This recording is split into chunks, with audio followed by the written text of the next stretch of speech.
So Jordy made a huge website called the Classic Plus Project, and he's made this ginormous player-made survey and player-made continent and map. For example, if I click on the world here, you guys can see how players are voting on, like, the Lost Mines of Lordaeron, new zones right over here. And you, of course, have, the Arathi Lowlands. You have the Twilight Highlands. You can see how they add zones and characters and raid bosses and world bosses. Like, new world boss Trogal right here. You, of course, have Western Burning Steppes over here. And they've added a lot of content, a lot of really cool things. Hyjul, Ahn'Qiraj. They added, like, Uldum over here as a big zone. They added an idea called Bloodsail Hold, a brand new raid tier. You then, of course, have the Titan-themed Uldum raid. You have the Emerald Nightmare in Moonglade. You, of course, have, Quel'Thalas as a zone right here. Zulaman, Shrine of Ulatek. It's a very nice and very interactive map, and I quite like what they've done.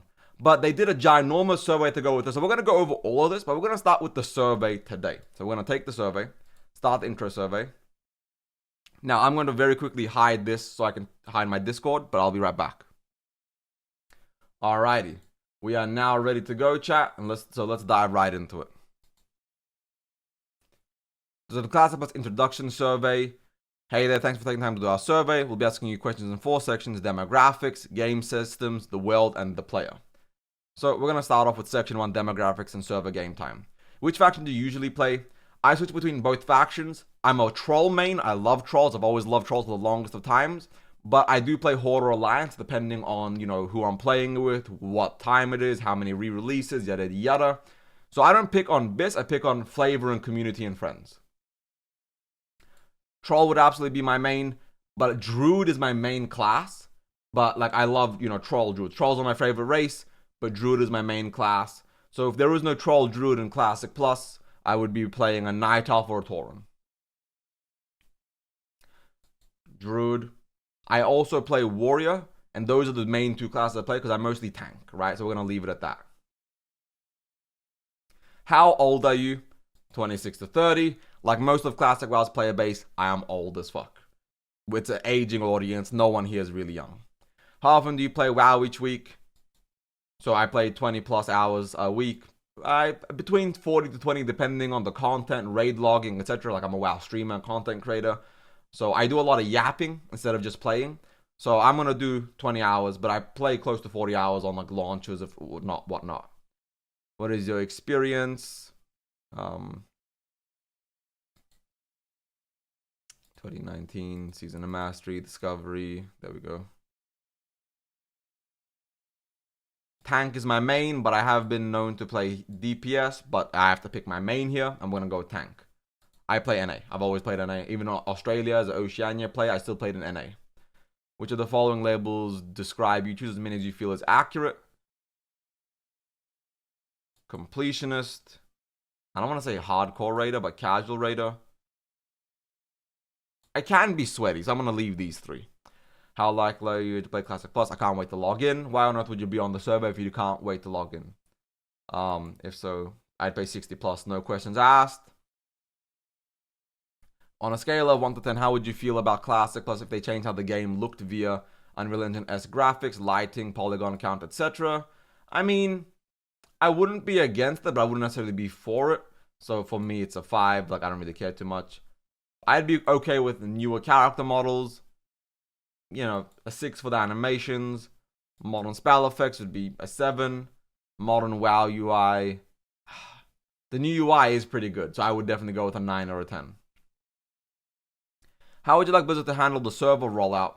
Many servers at launch, some PvP, some PvE, a couple of RP like Vanilla Classic launched with, a condensed server list like in SOD with consolidation happening over time, 1 mega PvP server with faction balance enforced, and 1 mega PvE server with no faction balance enforcement, only 1 mega server. That's my preference, is a mega server. But like that's where I would go with. And I haven't played the Midnight pre-patch yet. I was basing it off of the War Within. So I know people have been complaining about it, so I haven't seen yet. So don't quote me on this being a 9 or Roth. But the War Within was really nice. How would you feel if Classified had an element of seasonal servers? Depends on a lot of factors, not sure. I think every couple of years, the resetting the game is actually good. I would say every 6 years, every 10 years, they should do a reset for a lot of the power and like player progression and skill. But it really does depend on many, many factors. How would you feel about layers in Classic Plus? Layers are fine. Next section, in-game systems. Should the size of raids be reduced to 40? Absolutely, from 40, 100%. Reduce raid size to 20, allow me to bring more than 20 if I want, like in SOD. The SOD version of raiding is absolutely peak. It's the best version of raiding. Should Dungeon Finder be implemented? Yes, but only to group you to help you to get to travel to the dungeon. Right here. Should summoning stones outside dungeon raids be implemented? Yes. I don't see why anybody would not want that. A lot of people are kind of masochistic with Classic WoW, where they feel like the game has to be grindy and frustrating and terrible to play. And if you don't play in that particular way, you're truly like griefing everybody. Should there be heroic dungeons? Yes. I mean, maybe it depends on how they implement them. I gotta change it to that. But I do believe heroic dungeons is a net positive, but it does depend on implementation more than anything else. Should they be rated PvE in Classic Plus, Mythic Plus, Mage Tower, Prestige levels, level 60 rating, leaderboards, etc.? Yes. I agree with that. Should they be rated PvP? Easy, yes. Should AoE looting be implemented? Yes. Look, some quality of life is an expectation at this point. We aren't playing vanilla, we're playing Classic Plus. We're not playing Classic 2019, we're playing Classic Plus. Some quality of life features are a necessity to make the gameplay feel better, to make the game feel smoother, to make the community feel better, to just make everybody have a better overall time. What features of World Boss would you want to see in Classic Plus? Check all that apply. 1 second.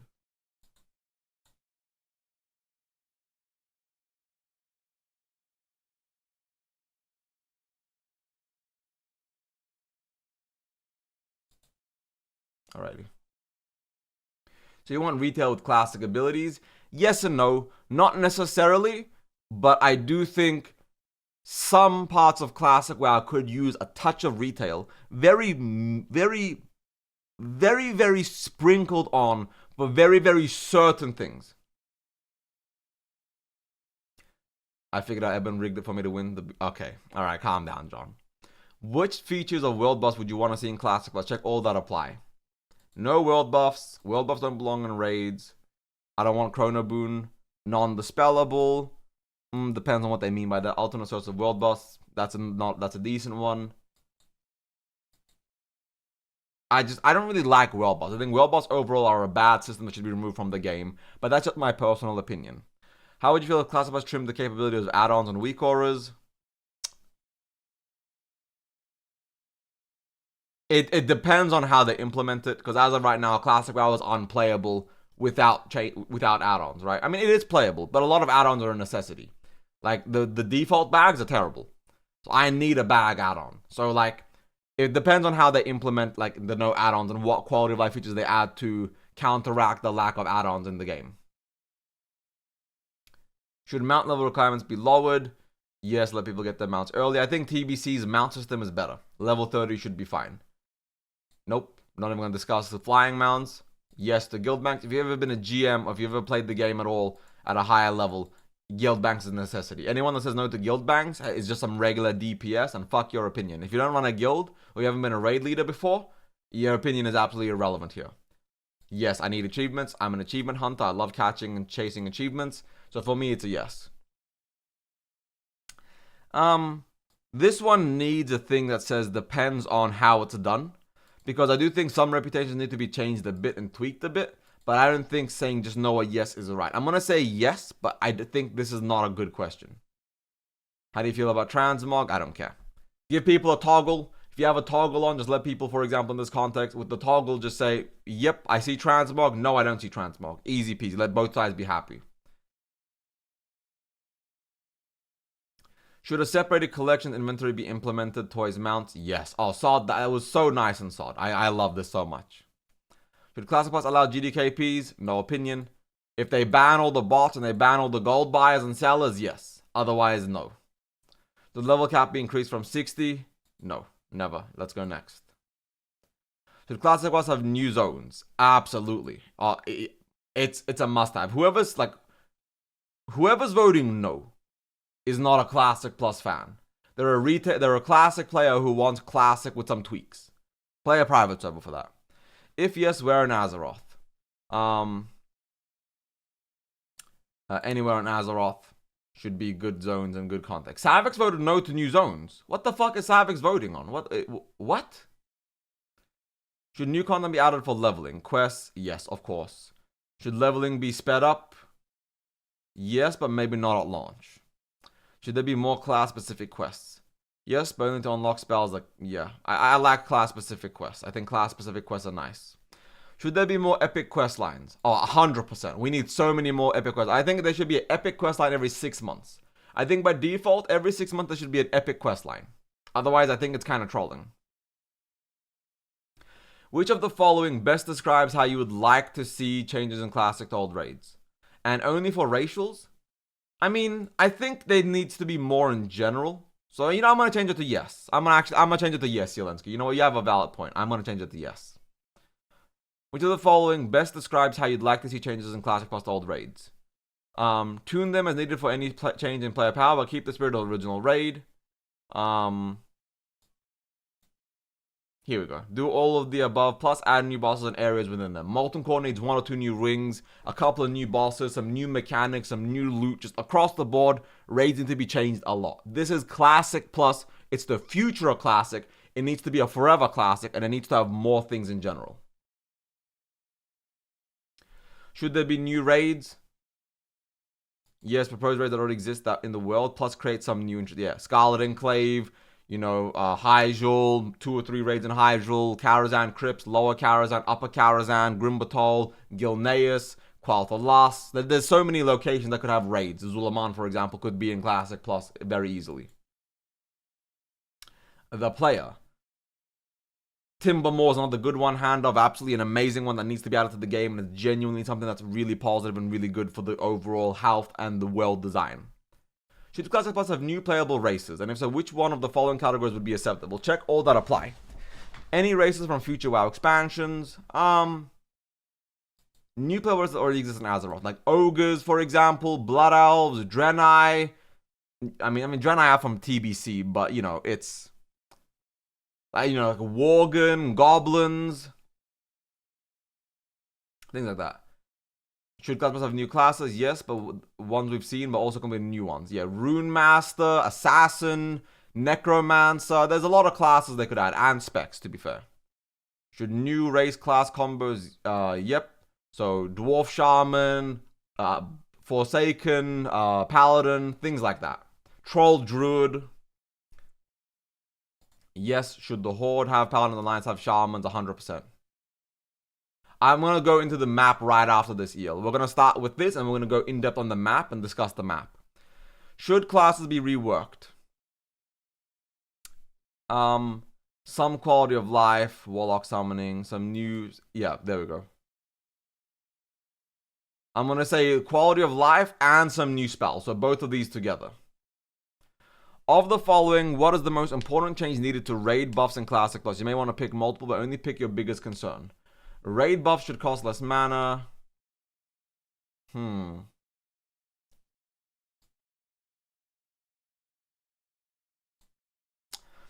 Between this one and this one. It says pick, but only pick your biggest concern. If I had to pick one, it's kind of hard, honestly. Between these two. I think it should be a single cast raid wide, but the mana should stay the same. So you only have to drink once after you buff the whole raid. Should talent specialization be reworked? Somewhat, but only with a light touch. Absolutely, I want to see reworks across the board. There needs to be an in-between. Like, some touching up, and like a moderate amount of touching up. I don't want to see everything reworked. I don't want to see only very light touch up. So it's kind of hard. I'm going to pick this one, but I think this one is too much. Should new talent specializations be added for classes? Guardian, Druid, Tank, Shaman. Yes. Right there. Prop Pally being done correctly. Tank, Shaman, Warlock, Tank. You know, stuff like that. Like, you know, things that make sense in lore. Things that make sense game-wise. Should every specialization be competitive in both PvE and PvP? No. Not every spec needs to be perfectly raid or PvP viable. Overtuning for PvE balance could break PvP and vice versa. 100%. Yes, we need dual specialization. Should new professions be added? Yes, new professions sound awesome. We haven't a new profession since archaeology, I think, in retail. No, I think they added a new one afterwards, but they added something for housing in retail. But as an overall profession, we need some new stuff, like survival from Total WoW, for example.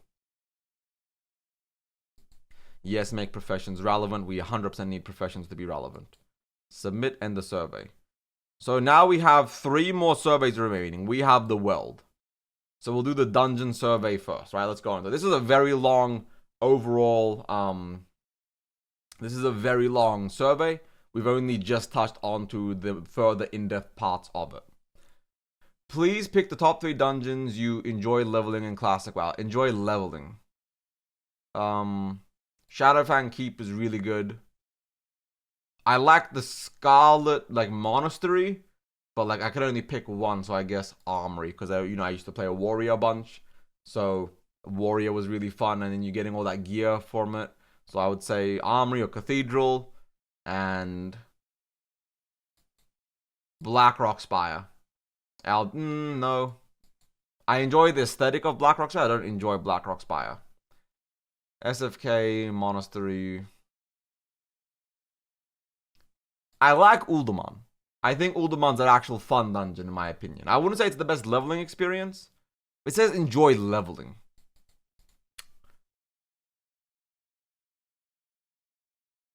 Honestly, Stockades.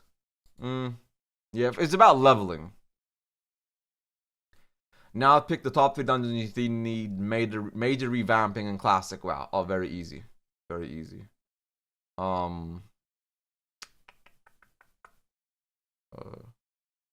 Razorfen, I mean both Noma and Ragefire Chasm. That's at least my opinion. I mean, Zul'Farrak could use some changing and tweaking. Lower Blackrock Spire could be good. It's kind of hard to say, really. It's like every dungeon could use some revamping, but in terms of like major revamping. Yeah, I mean, Stockade could use a better revamp. It could be made bigger, more interesting, more bosses, better wings. Stockade is a good dungeon design-wise for gameplay, but it's not a good dungeon overall.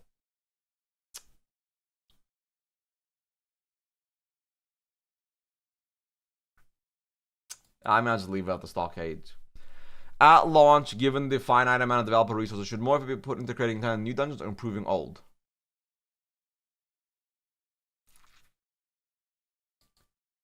Yeah, you need to do a balance. Some new dungeons and fixing some of the old ones. They can't just pick one or the other. We need revamps, we need remakes, and we need new dungeons.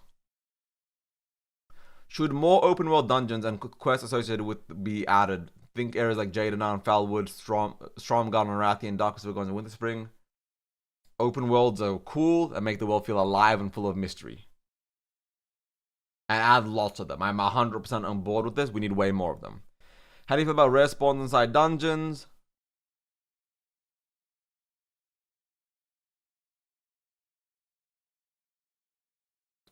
I would say rare spawns are cool, but just make them always spawn like Jed. Because like people will literally reset the instance for it. So the issue there is they need to actually make it so you either can't reset the dungeon to find them again, or like, you know, it's always there.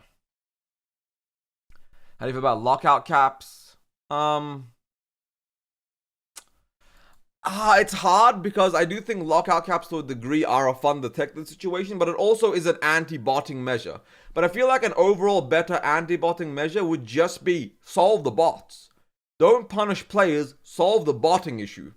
But like, they're not going to, so it's like, I think the dungeon cap, the lockout cap is a bad design because it doesn't solve the botting problem, it pushes the onus onto the players. How do you feel about dungeons having a rotation or random boss spawn specific loot? Ring of Law and BRD.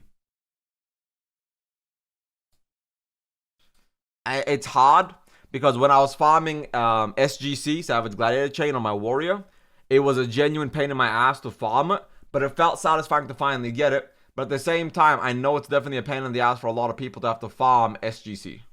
So, should there be heroic dungeons in Classic Plus? Yes. Should there be Mythic Plus style dungeon ladders? I mean, yes. So long as it's purely cosmetic. I don't want infinite power from dungeon grinding, so I definitely think it's a necessity to have those purely cosmetic rewards. Should certain boss areas be locked by requiring a specific class of profession, e.g. rogue unlocking a door, druid communing with an animal? Yes. Absolutely. 100%.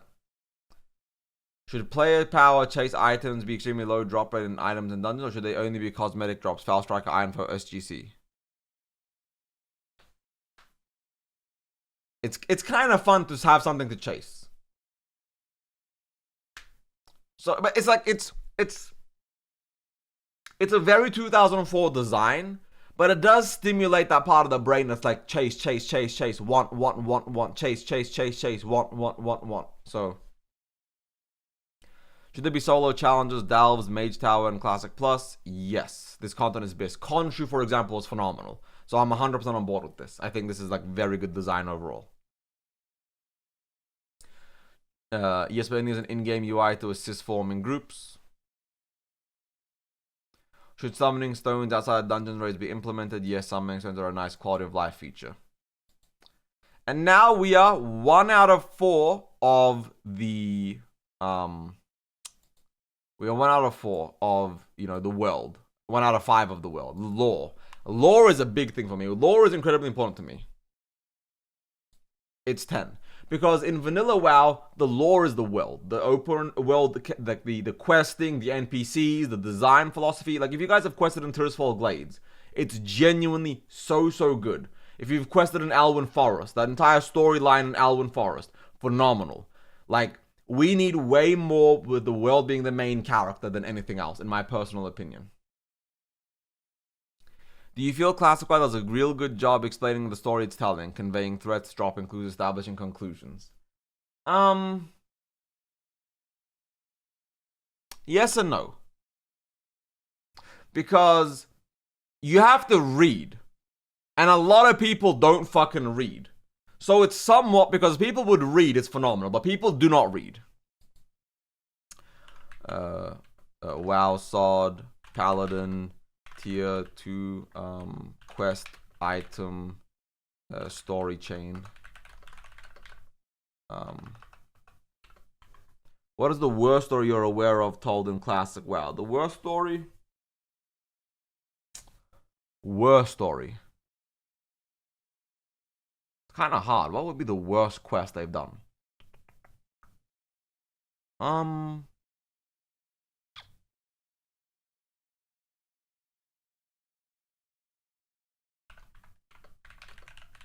any particularly poorly written stories in vanilla.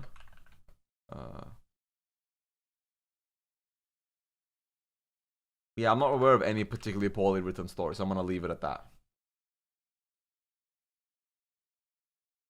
Yeah, Stalvin is amazing. If we're not allowed to count Sod, it would be Stalvin. If we don't count Sod, then the Stalvin questline. Should Cavern Time be added as a tool for more dungeons, raids, lore? Absolutely. They need to take us back to the founding of Stormwind, the Null Wars, the Troll Wars, the battle between the Trolls and the Akiri. Like, they need to take us back to the great wars between the Troll empires of old, the rise of the Night Elves. They need to take us back to the first rise of Hakar. They need to take us to the first and second wars. There is so much content they can do that they're absolutely trolling but not doing it, in my opinion. Should minor factions' reputations be expanded upon? Galcus, Defias, Ogre Clan, Syndicate, Cenarian, Argent Dawn, Brudonos Domo. I mean, they got a decent amount. Bloodsail, Venture, Frostmane, Ravenholt, Thorium, Infinite, no. I mean, yes. Hydraction, Timbermore, Steam Weedle Cartel. I mean, definitely Zandalar. Aren't all of them. Fuck, aren't all of them. Literally all of them. Like, there's no point picking and choosing. Every single one here needs this shit.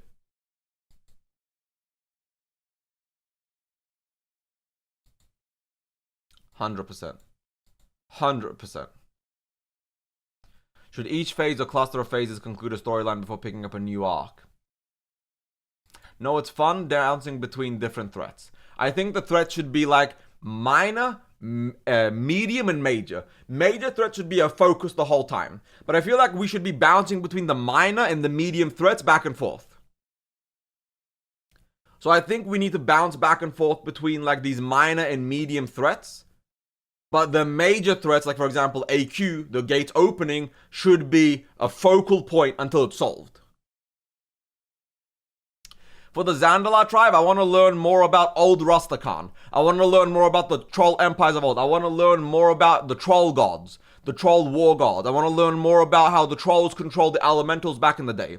How Ragnaros used to be enslaved by the troll empires. I want to learn about the old pre-retcon troll lore. I want to learn about King Rastakhan, who tamed every lower and is a 10,000-year-old Giga Chad who's alive during like Ajara's lifetime. I want to go back to the old lore of the trolls. So Zandalar tribe needs to be expanded upon for the old troll lore. Brood of Nozdormu is way older than just in this context, it's way longer and way older and way more intensive than just the war against the Akiri.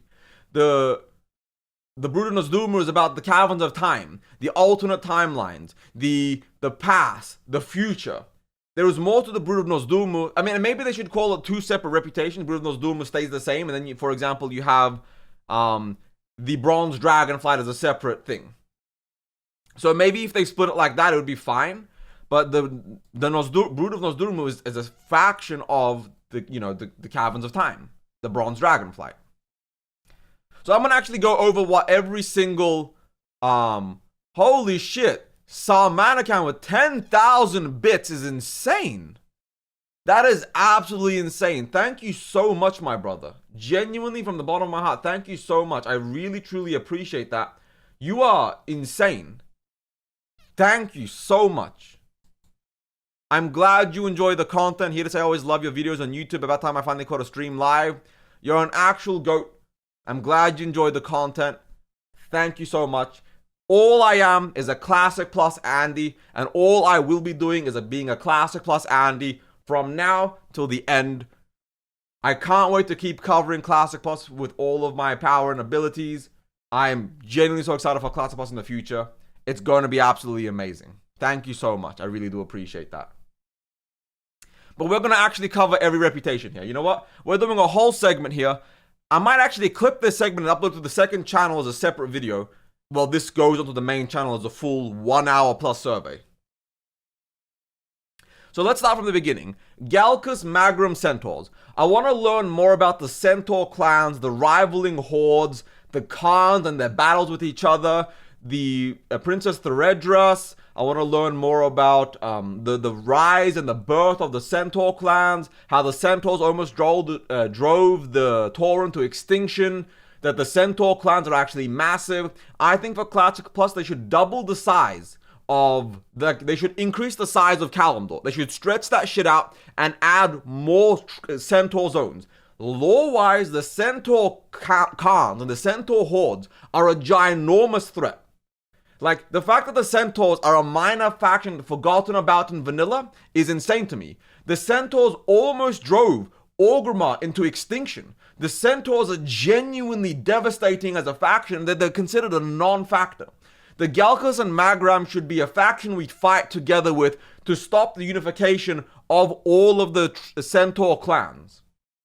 Desolus needs a raid. There needs to be actual reputations and like items and dungeons aside from Maraudon in regards to the Centaurs in Desolus and the Barons. People forget how powerful and dangerous the Centaurs in Vanilla and Warcraft 3 were. Yes, Blizzard abandoned and forgot about them completely, but in Vanilla, The centaurs are incredibly, incredibly important, and they should not be forgotten about in Classic Plus as a major threat. Defias Brotherhood, the entire Van Cleef storyline, the Stonemason Guild, Onyxia, the Stockades, as well as on top of the Stockades, you also have, for example, Stormwind Vault, where you have all these prisoners. We were meant to initially capture Van Cleef, put him in Stormwind stock in the vaults, and then deal with the Onyxia storyline, which sends us to the vaults, where we have to rescue people, find out about Onyxia. The storyline was meant to expand drastically. It was limited in how much of the story we actually got in vanilla. There is so much of the story. There's so much of the gameplay, to the loop, to the design, to how we're meant to play, to how we're meant to actually partake in things, the philosophy behind the design. The Defias Brotherhood is a major faction that is treated like a side faction in regards to Onyxia. Van Cleef and the Defias Brotherhood and the Stonemason Guild storyline needs more attention. There needs to be far more plot and far more centralization into the Defias Brotherhood storyline as a reputation and as a faction. Ogre clans. Where do I even begin with the Ogre clans? You have the Stone Maul. You have all of these Ogre clans that are absolutely insane in vanilla itself. And I know the Defias Brotherhood questline is finished, Roth. I'm not talking about the Defias questline. I'm talking about the reputation. The Stonemason Guild, Stormwind Vaults.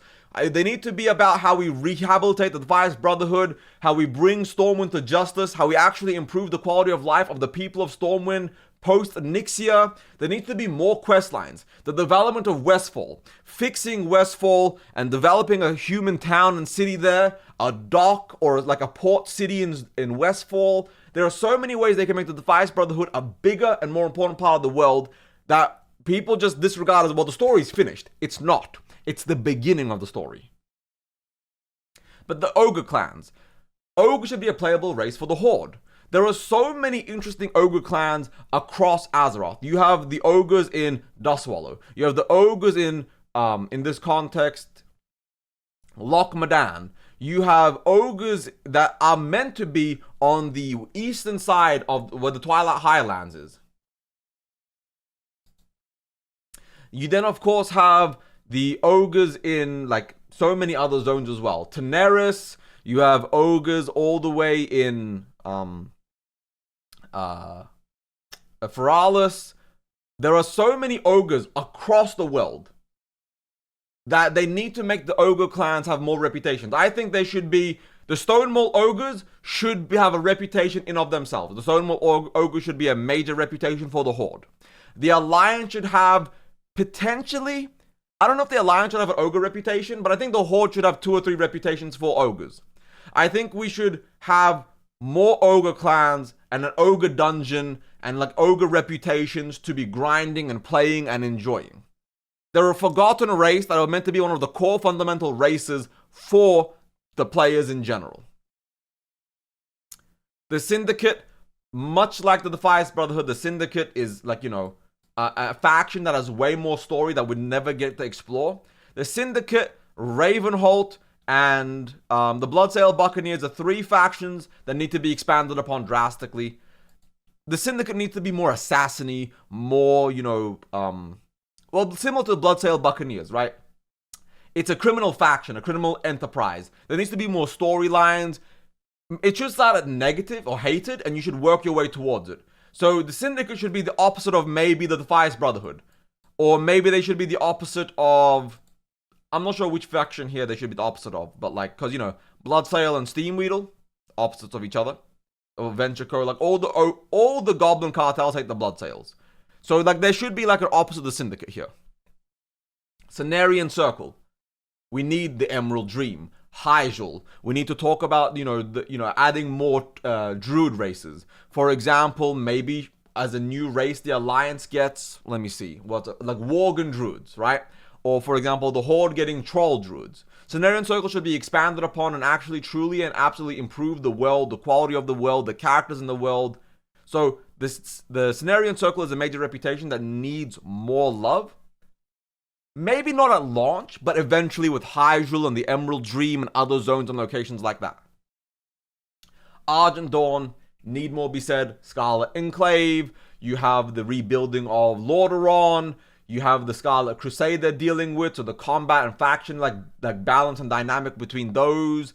Human supremacy and how we're dealing with human supremacy. So the Argent Dawn could be really sick. And also going back to the various ogre clans, Rexxar and the Mok Nathal. The half ogres as a race would be really sick. But nonetheless, Brood of Nozdormu, Caverns of Time. Either Brood of Nozdormu needs to be like a whole faction in of itself, or we need to actually split it. So you have the Brood of Nozdormu, and then you have the Keepers of Time, or the Bronze Dragonflight. But we need a big, in-depth reputation in regards to the Caverns of Time for both the Horde and Alliance. The going into alternate timelines, the future, the past, exploring the Troll Wars, the Null Wars, exploring the founding of Stormwind, the sacking of Stormwind when the first war where the Horde won and burnt the Stormwind to the ground. The second war, Alterac Valley's betrayal and Lordaeron burning Alterac Valley down. So there are so many really cool timelines there that would make the Brood of Nozdormu being expanded upon very important. Chandrila, the original mages. Well, the original mages were trolls, but, you know, whatever. That's a whole different story. That's a whole different lore argument that, you know, I have to go back into time where we have to go to where they didn't nerf the shit out of trolls because fuck trolls, because Blizzard hates trolls. But the Chandrila as the Night Elf mages, as a remaining faction of High Elf, well, not High Elves, pre-Night Elves. So the Night Elves, you know, the Night Elf Empire, like, you know, Ajara, where the Night Elves were different before they became all druidic and, you know, almost like the noble savages. So I think the Chandrila should get a, like, you know, because getting them exalted is impossible, I think, in vanilla. So they should expand upon it. Talk about reintegrating mages for Night Elves, making them feel better, making it add to the world, improving the storyline and quest lines, giving the Night Elves and the Alliance a faction that feels rewarding to improve upon your reputation and the gear, and how, like, you know, maybe they should make it an event where after 6 months or a year or 2 years, eventually the Chandrila join the Alliance, and now we get Night Elf mages, right? So that way you get a new spec that's added to the game for Night Elves to now be mages, which gives people a reason to level a new alt. Zandala tribe, as I was saying this earlier, Zandala, the original trolls, the original troll empire, the original points, the original discussion and how it was done, the OG trolls were gods. They conquered Azeroth. They had multiple empires. They fought the Black Empire to a standstill before Blizzard nerfed and gutted the fucking lore to oblivion and made the trolls a nothing burger of bullshit. Because they gave all the cool troll lore to Ajara, called Hot Mummy Night Elf. And it pisses me off because the trolls should not have lost their power.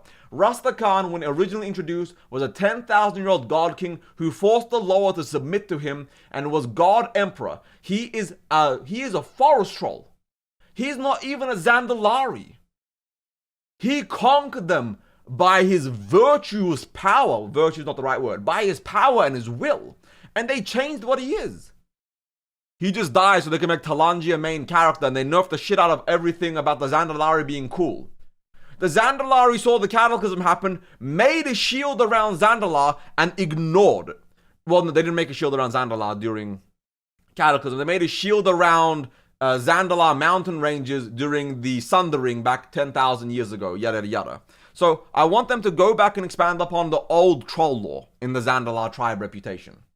Darkmoon Fair, it's fun. They should add the Darkmoon Fair Island and the zone, make people care about it, give some rewards, some tickets, like, you know, that fun reputation grind. I thought it was fun in retail. I think it'd be fun in classic. Don't need to say much about that.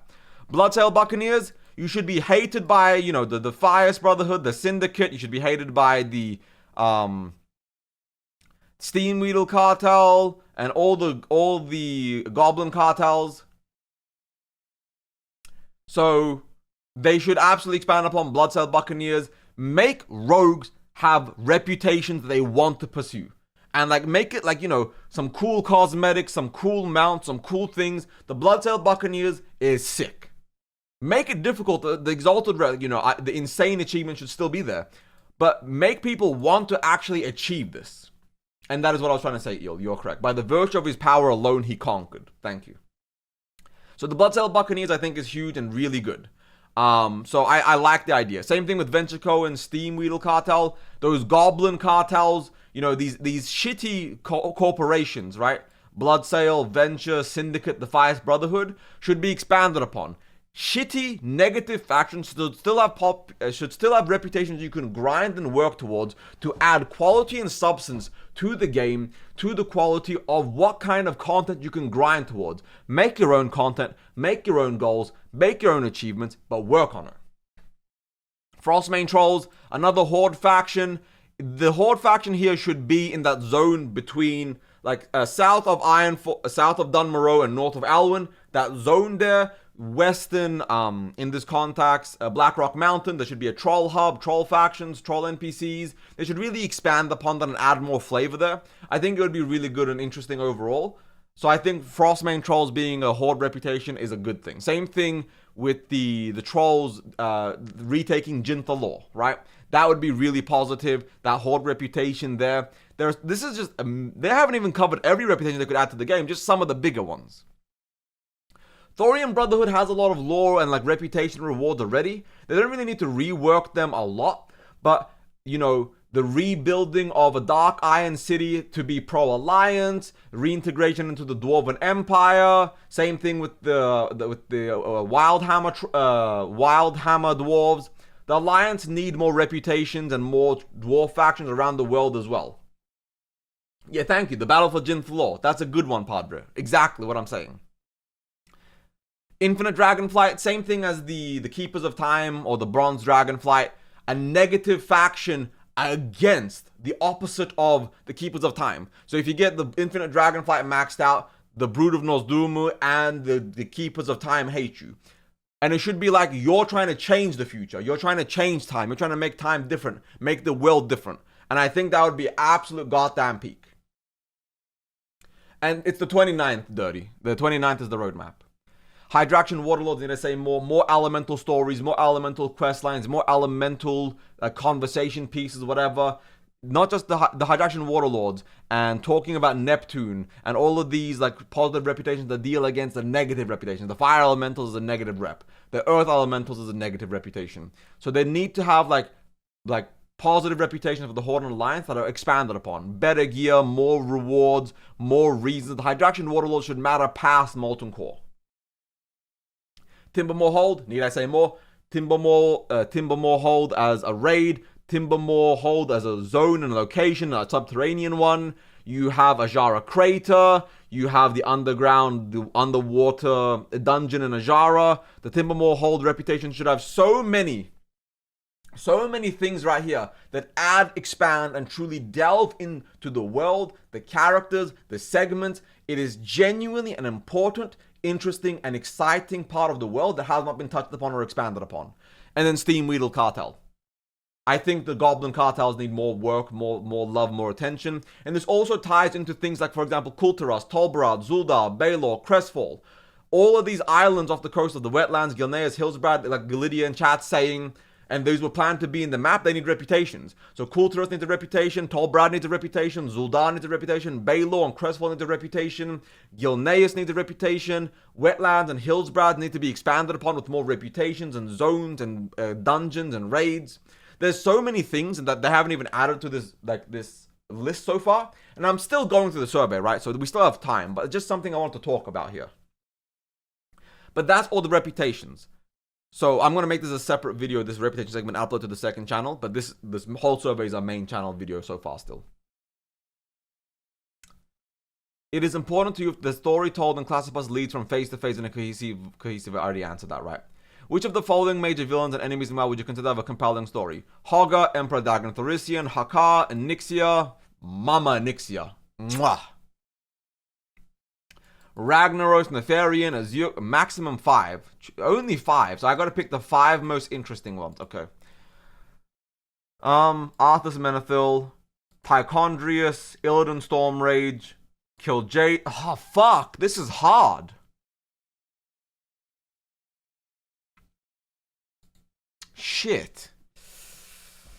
Where's Archimonde? Archimonde needs to be here. The whole original storyline of Hyjal was stopping the resurrection of Archimonde because he's the top 5 strongest people in Azeroth.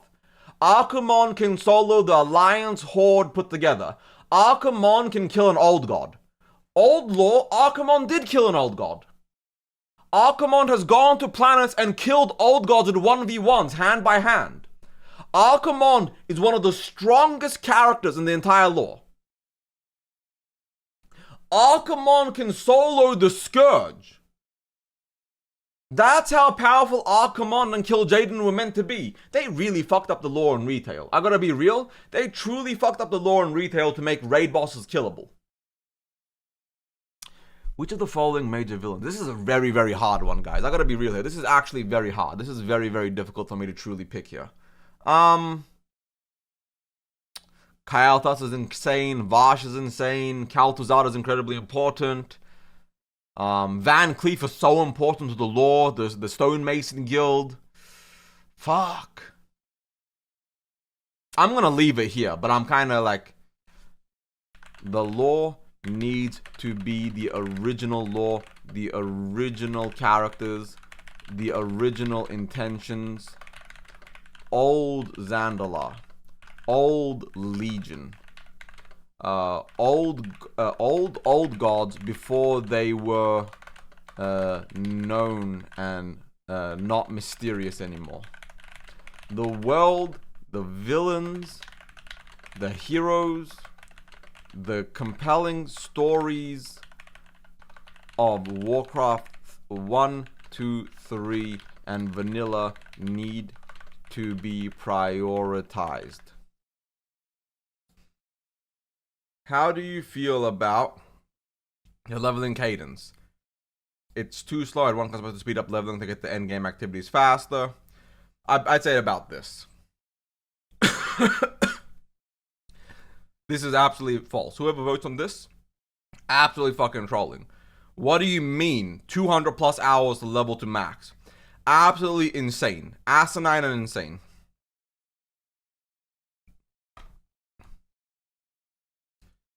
Should Classic Plus have phase level caps that raise over time? I actually, you know what? It's just me. It's just me. But I like Sob's, I like the phase level caps. I actually really enjoyed them. I thought they were truly enjoyable and actually a fun experience overall. So for me, I would definitely pick to have phase level caps. At least in my personal opinion, I would love to have that. And people in chat saying there are people in the Discord that want this. That's absolutely insane to me. The fact that there are genuinely people who want months and months, 200, 300 hours level to 60. Insane. Absolutely insane. Rank these quests in types of quest types in terms of how much you like them, with 1 being your favorite and to 11 being your least favorite. Kill next X number of enemies, that's 1 for sure. Loot X number of enemies. I love killing the raid bosses 1.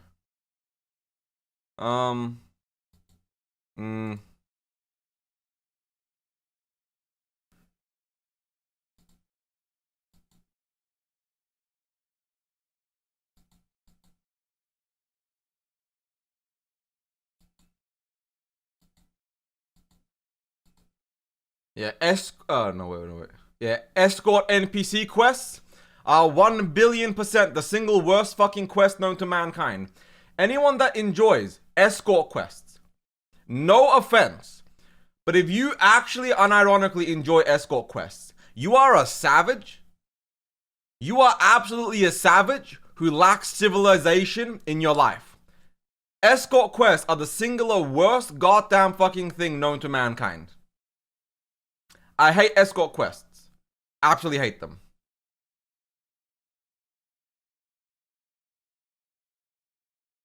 Do you feel like the flow of quests in Vanilla WoW leads you from zone to zone in a natural way? There are some gaps, but it generally flows well. Yes.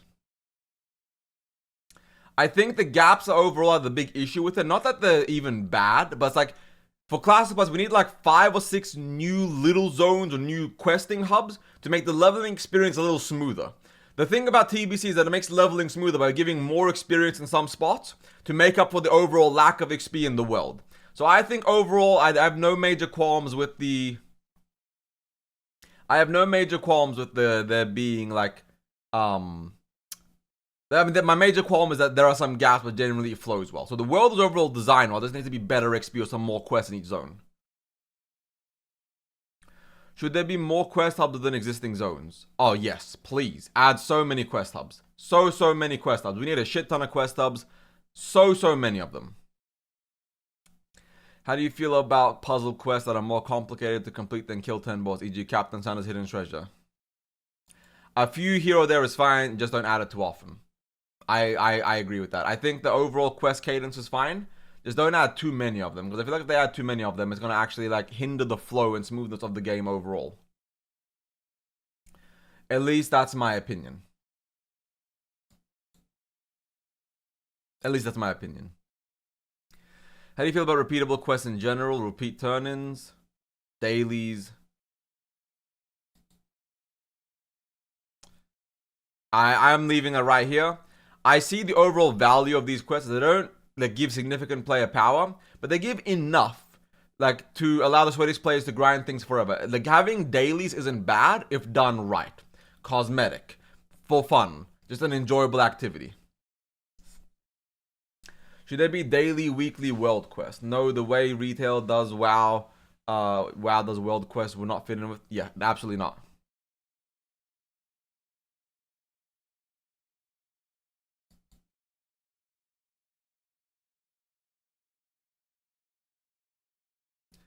It's kind of hard to say which one would be overall better. I don't want to say like any of them is like genuinely worse than the other.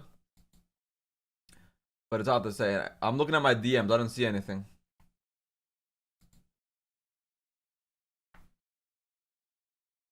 Are you adding other people? I got you.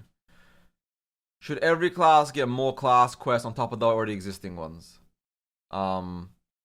Yes, class quests are a fun way to expand on the RNG explore lore, making leveling feel different every time. 100%. I truly, fully agree with that. How do you feel about group quests while leveling?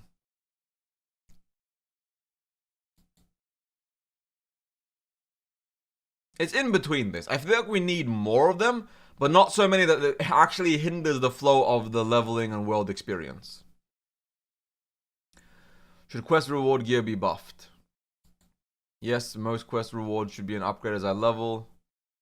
Somewhat. Yeah, somewhat. Try to make the extra terrible items at least usable to some people. Yeah. Should attunements be streamlined, made easier?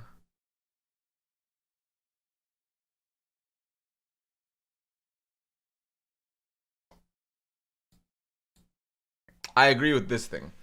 I think they should make the attunement a little faster, a little smoother. But I feel like, honestly, no. Here, I'll tell you my opinion on this. They shouldn't make it easier, but every phase, they should make the old attunements buyable from a vendor for like 10G or 25G. So if you didn't play on phase 1, in phase 2, you can just literally go to an NPC, pay 50G for Molten Core attunement, 50G for Nixia attunement. So if you don't want to grind like for the attunement, after 3 to 6 months, you can just pay for the attunement.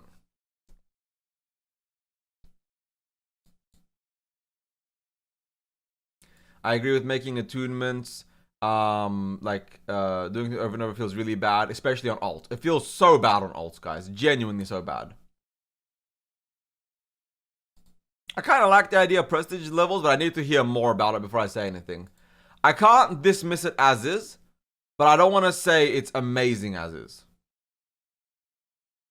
What if the prestige levels gave small bonus to the professions, flight path speed, and generally... Oh yeah, I'd love to see this.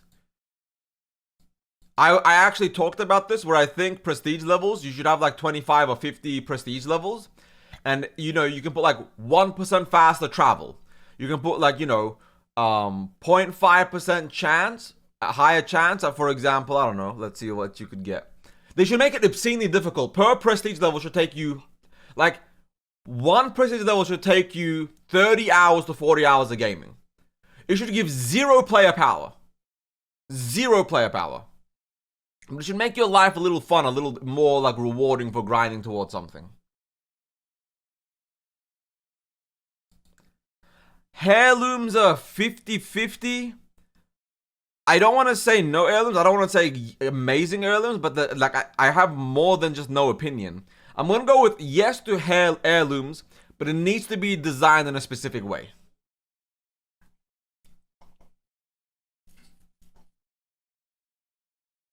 How would you feel if your ult got increased the more XP, the more max level characters? 100%. Yes, of course, allow XP toggling. Why would we not allow XP toggling? We're almost done with the but now we're on raids though. Should there be level up raids? I love level up raids. You know what? I know it's not for everybody, but I truly, truly love level up raids. Maybe it's just me, but I truly enjoyed the level up raid experience. I thought it was really fun. How do you feel about catch up raids? Catch up raids are amazing. I love them. They're a great addition to Classic Plus. How do you feel about RP elements and raids, e.g. 2 student executors? Phase 1 of Kalfazad.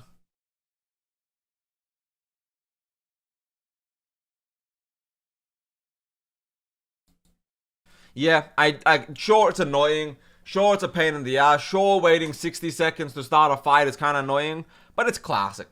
I think that should stay. How do you feel about raids getting nerfed days, weeks, months after launch? Nerf should happen once, announced well ahead of time, and outliers aside, nerfs never feel good and should never happen. Let players struggle, we'll get it eventually. I mean, I feel like it's a hard one to say. It's in between these two. Nerfs should happen more than once, but they shouldn't happen all the time. It's kind of hard, and Jordy definitely had some Blizzard contact for this. This is very high level. I'm gonna have to go with the second one, but I feel like it's between these two. More than one nerf, but less than nerfing like over and over and over and over again. So yes to nerfs, no to just once. No to like nerfing everything every single time somebody struggles. Given the choice of a new raid being spoiled by PTR but launched relatively bug-free versus a completely unseen raid but fairly buggy. I wish that we could like write our options in. Am I gonna have to go with the PTR limited? I think there should be NDA PTR.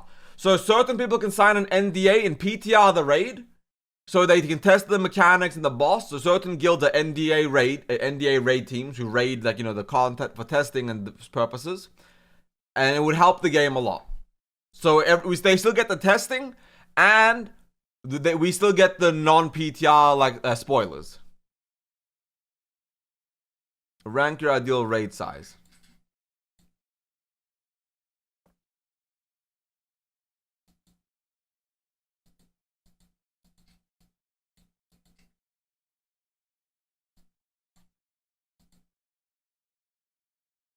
Yeah, I would put it like this.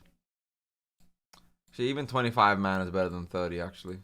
Yeah, I would rate it like this. 10 mana is best, 20 mana is great, 15 mana is really good too. Then 25, 30, 40, whatever. How do you feel about raid bosses and our bosses requiring resistances? Yep, it's okay for the tanks and a couple of players, but not everybody. 100% not everybody. If they make everybody need this, it's fucking Heat Level 3 from SOD, and nobody liked Heat Level 3 from SOD. Heat Level 3 from SOD was fucking terrible. Absolutely, objectively a horrific experience. 10 man doesn't feel like a full raid to me, like 10 man Nax feels wrong. You know what? I see it. I see what you're saying. I'm gonna change it around from 20 to first, then 10, then 15, in that order. Yes, I like my raids easy how, but I don't want to keep people who want the other option. Yes. The raid difficulty in SOD was actually ideal.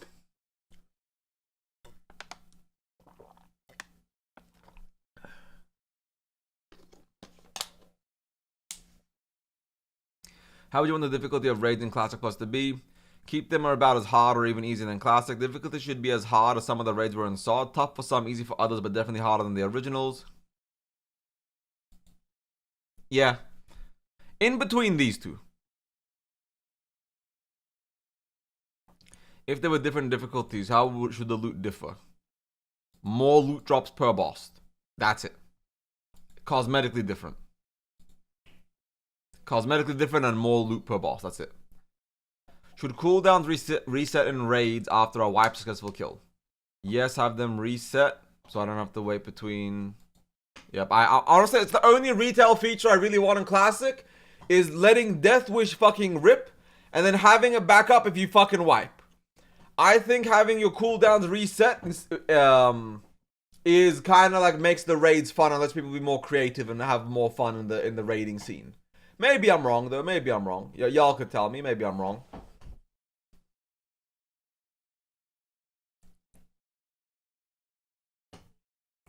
Well, how do you feel about world bosses?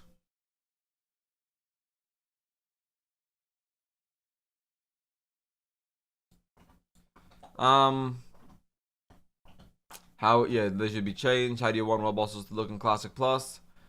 Yeah, I think world bosses should be instanced. Oh, I like this one right here. So you get potentially 2 options of killing the boss, the world boss. You get your guaranteed instance, and you get the open world one where you fight over it. I think that's how it should be. How do you feel about time limited events? These events are cool.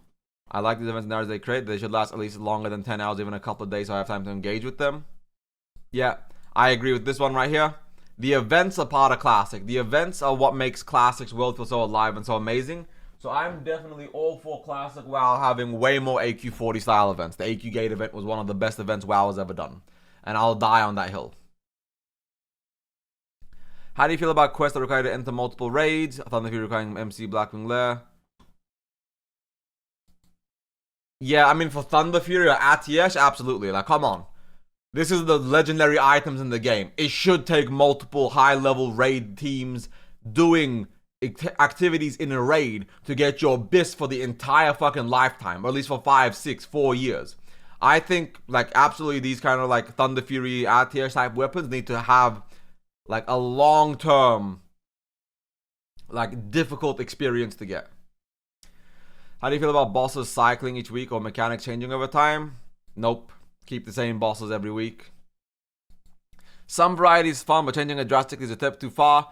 I kind of like things like Uro, optional bosses that some people clear, some people don't clear. I want there to be obnoxiously hard bosses in every raid that are optional bosses. You clear it for some extra loot, and it shares the loot table of every boss, so it doesn't got unique loot that's only available to that boss. And only the sweatiest guilds will be able to clear them, but you give pugs and like casual guilds something to attain to. Super hard optional bosses. I think that's what every raid should have. How long should raid gear remain relevant or relevant on average? Current gear should be relevant for 2+ tiers. It's in between. Current gear should be comparable or slightly worse than next tier's items. Yeah, I agree with this. I agree with this. Mechanic changing is cool. Complete boss change like ZG is dumb. I did like the trolls in Sunken Temple handoff. The trolls in Sunken Temple were a good one. Ogom and what was the other guy's name? The 2 of them changing the like which one you have to kill first every week. That was a nice little change, nice little activity. I thought that was pretty cool.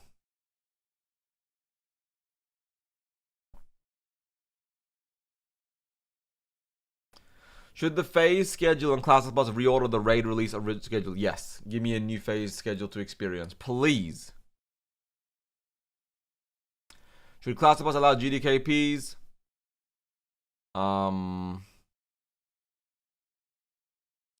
Fuck, why is this the only option? They need so many options.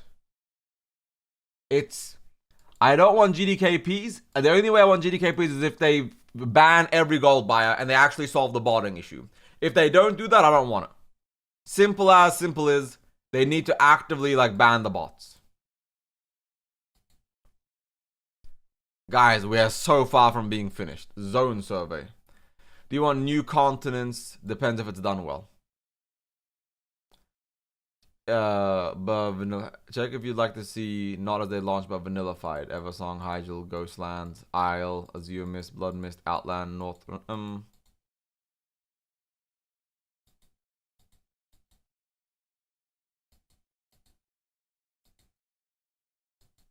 Nope. Broken Isles, Kultira, Zandala.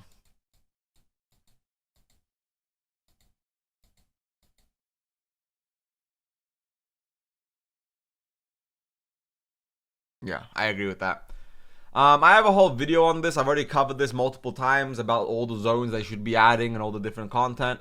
But Eversong, Hydril, Ghostlands, Quel'Danas, Azure Mist, Blood Mist, Uldum, Twilight Highlands, Tallbrad, Gilneas, The Lost Isles, The Emerald Dream, Broken Isles, Kultiras, Zandalar, Darkspear, Dragon, Baelor, Zul'Dar, Ogrezonia, Kazan, and Televim. Yes to all of it. OG Hellfire would be good, but it's very... I don't think there's any like rush or necessity for them to even get there. I think that's something for the future. They need to both improve existing zones and add new ones, so not just one or the other. They need to do both. Should there be more fast travels? More ships, zeppelins, flight paths, not multiple heartstones. Portals between cities. Every capital should have a teleporter to the other capital, but aside from that, it should be flight paths. Or maybe add the Zeppelin thing into Orgrimmar. From the Orgrimmar flight path, make the Zeppelin come and dock there. I don't know.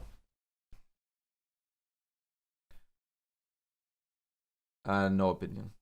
Would you rather see more rare spawns? Yes, these are exciting. How would you feel about more open world mini bosses? Definitely sounds interesting.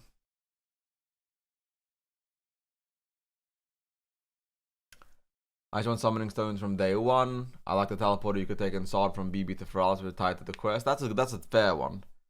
Should there be more PvP location events and zones? I like these, they add variety. Should the phases in Classic Plus feature limited time or rotating world events, e.g. Elemental Invasions, AQ Opening Event, and Scourge Invasion? Definitely more of these. I love these. These are fun. Should the phases that Classic Plus progress through change the world in a permanent way? Yes, let the world evolve. 100% let the world evolve. Yeah, I'd appreciate that, Eel. Thank you. That'd be nice. Thank you, brother. Player. We are an hour and 10 minutes in. And we have... still like 7 more surveys to go. 3. Class balance is dog shit in vanilla.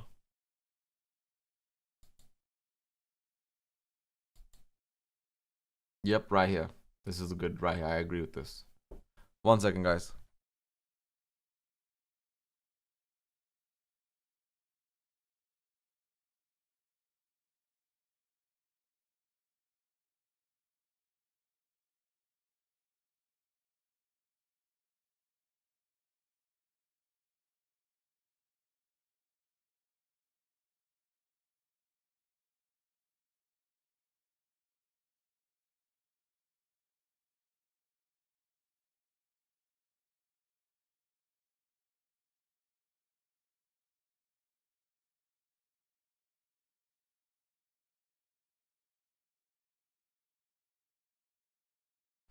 Alrighty. Which of the following talent trees, in your opinion, needs major revamping?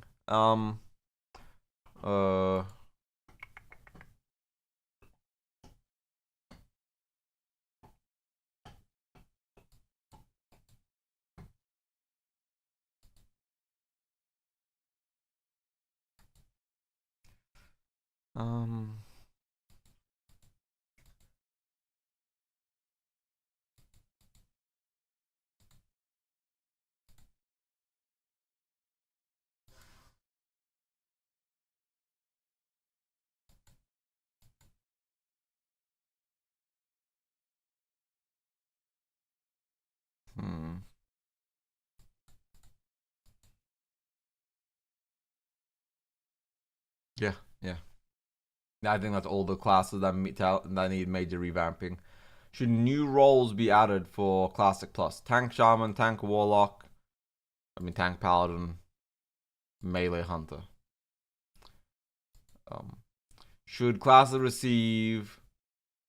because Tank Paladins were always meant to be in the game, Zelensky, and they don't have them in game right now. So they need to add it back to the game. They need to make the game have more of the original intentions. Paladin was always meant to be a prop pally. It was always meant to be available in game. They just gave up on it until TBC. It's why it's one of the main tanks in TBC, because it was meant to be in vanilla, but they chose to leave it as a feature for TBC as a selling point. And this server will be on YouTube, John. Yes, it'll be on my main channel, to be precise. Should classes receive new or adjusted abilities to make their rotations more interesting, as they did or tried to in Xeno Discovery? Fuck. Where's the yes but it needs to be done with the spirit of vanilla. If newbies get added, how should they be learned? Experiment, try a bunch of different things. Yeah, try a bunch of different things. I think it'd be interesting. How would you feel if the talent tree in Classic Plus were larger, meaning they went further down and required more point investment? Not sure. Depends on how they implement it. It really does. I think the overall idea behind this is interesting, but it just really does depend on like the exact plans they have and how they plan on implementing and showcasing this to the player base and the community. I don't want to say yes from the get-go, but I don't want to say no either. How would you feel if each talent tree had one capstone talent choice, meaning the bottom of the tree had two distinct talents, of which you could only pick one? Hmm.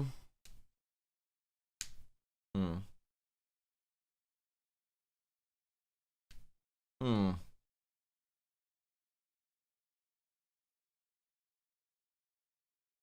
Again, depends on how they implement it. A lot of this is really dependent on how they implement things. Should every class get a movement speed? No, not every class should move quickly.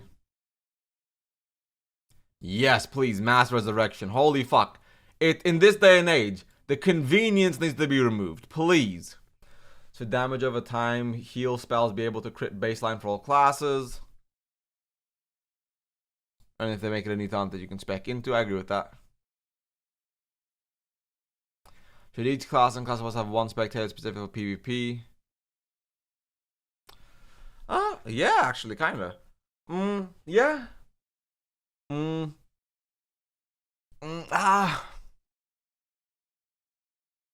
gonna have to leave this as a no opinion because it finally certain specs should be good for PvP and okay in PvE.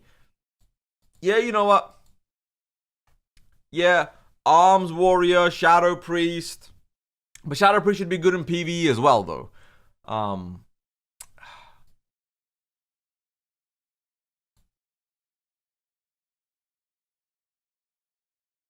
What are you talking about, Hardstyle?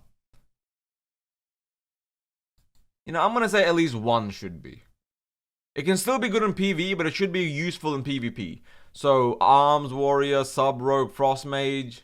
Yeah, I'll allow it. We'll go with it. I'll look at that in a bit, Hardstyle.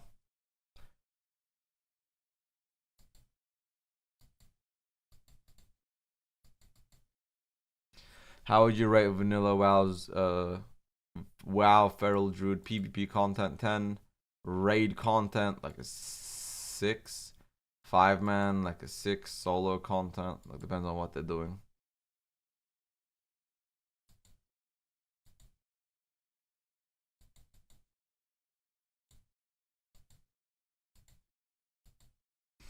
How would you rate Vanilla WoW's Balanced Druids kit?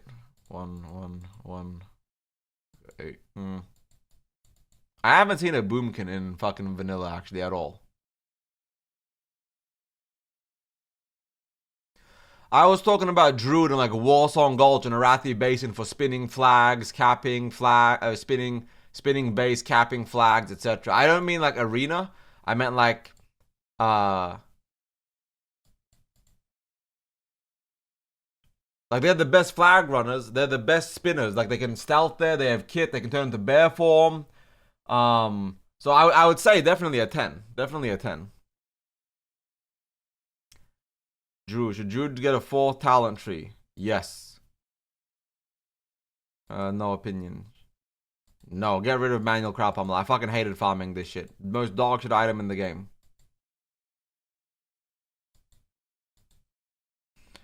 Should power shifting be supported without needing to use the wolf head item? They need to remove power shifting from game. I hate power shifting. Power shifting is genuine Satan spawn activities. No power shifting.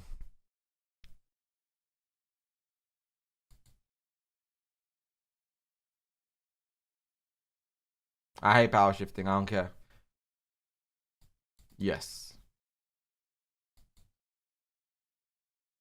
Yes. Solo. I mean, in vanilla, that's literally like solo content's like a 7. Vanilla prot warrior. I mean, like they're not terrible in PvP. They're not good.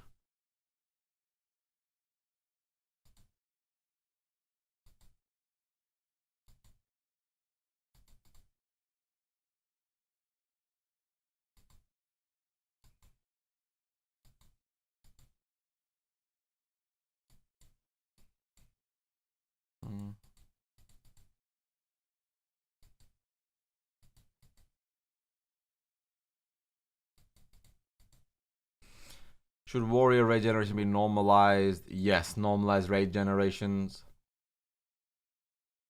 Okay, I mean, I can push arms warrior up to. Oh yeah, sweeping strikes. True. Sweeping strikes is good. I'll push it up to a 7. You're right.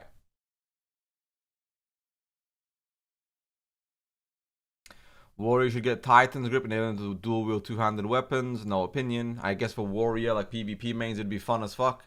For me, I'm not too fussed. Warrior should keep the player coin spec. Should the player's coin spec Fury prop be the best version? No, make full protection the way to go. Should builds like Mortal Strike, Bloodthirst, and Shield Charm generate rage?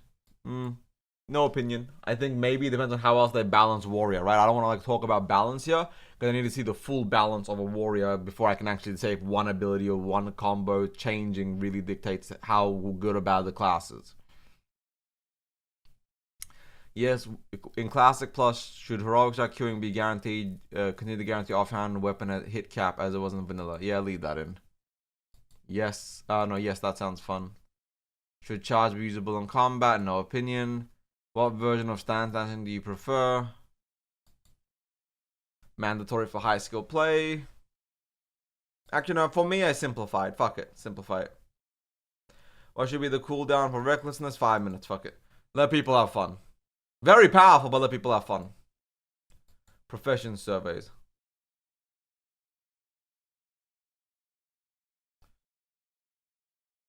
Yeah, guys, join the guild with Jody. Let's get a shout out for Jody mods. Can we shout out Jody real quick? Great guy, my GM. That's who we're raiding with in TBC. So give him a shout out. Give him some love. How much do you enjoy the current profession system in Classic? Well, I mean, it's okay. First aid, herbalism. You know what? Fishing goes to 1. Yeah, I'm gonna leave it as is. I don't. It's okay. Like I'm gonna completely ignore professions. I'm not the biggest professions guy.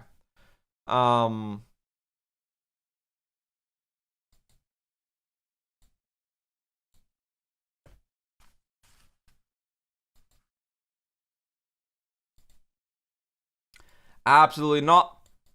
Because if gathering professions become secondary professions, every single bot is gonna be herbing, mining, gathering, like every single thing. Absolutely not.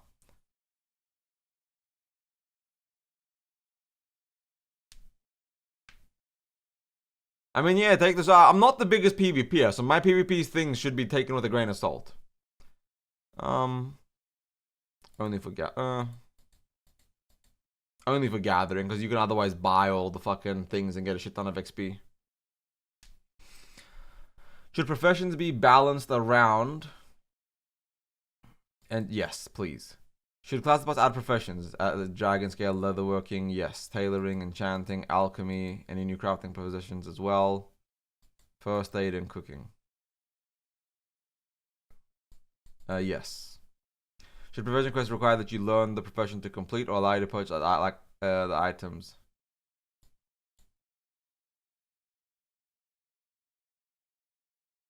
Should you be able to use gathering professions on corresponding elementals like in TBC? Yeah. Should Black Lotus be more accessible? Absolutely. It should be effectively free to fucking find and get. Now we're at the juicy part. I'm sorry about the profession segment. It's just not my big area of focus for me. There needs to be a lot of focus on professions by the devs, but like it's out of my area of expertise. Same thing as I'm moderately okay at PvP, but I'm not the biggest vanilla PvPer. I'm a BG PvPer. So I love BG, so it's separate. So like, not everything I say about the game should be taken as fact or gospel. Game does like lore, zones, dungeons, raids, questing, and storytelling. I think I'm 100% correct. PvP and professions, there are far more qualified people to talk to than me. Which of these new races would you like to see in Classic Plus? Blood Elves, Goblin, Zandalari Troll, High Elves, Satyr, fuck it, Tusker, Ogres, Kultirans, Furbolgs, Worgen, Draenei. Yeah. Yeah, that's about decent for me. I do like neutral races.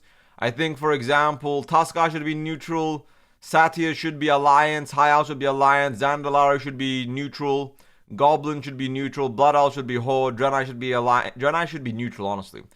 Worgen should be alliance, Kultiran should be alliance, Furbolg should be alliance, Ogre should be horde.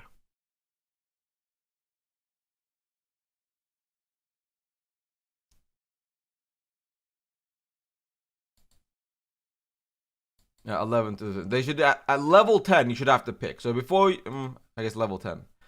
Out of 10, how much do you like the current racial trait system in classic WoW? 6. How do you feel about rebalancing the racial abilities in classic WoW? Remove combat racial so that all races perform the same in the. Allow you to change racial to whatever combination you want by some mechanism in game. There we go. That's better. Racials are fine, but let people pick the racials.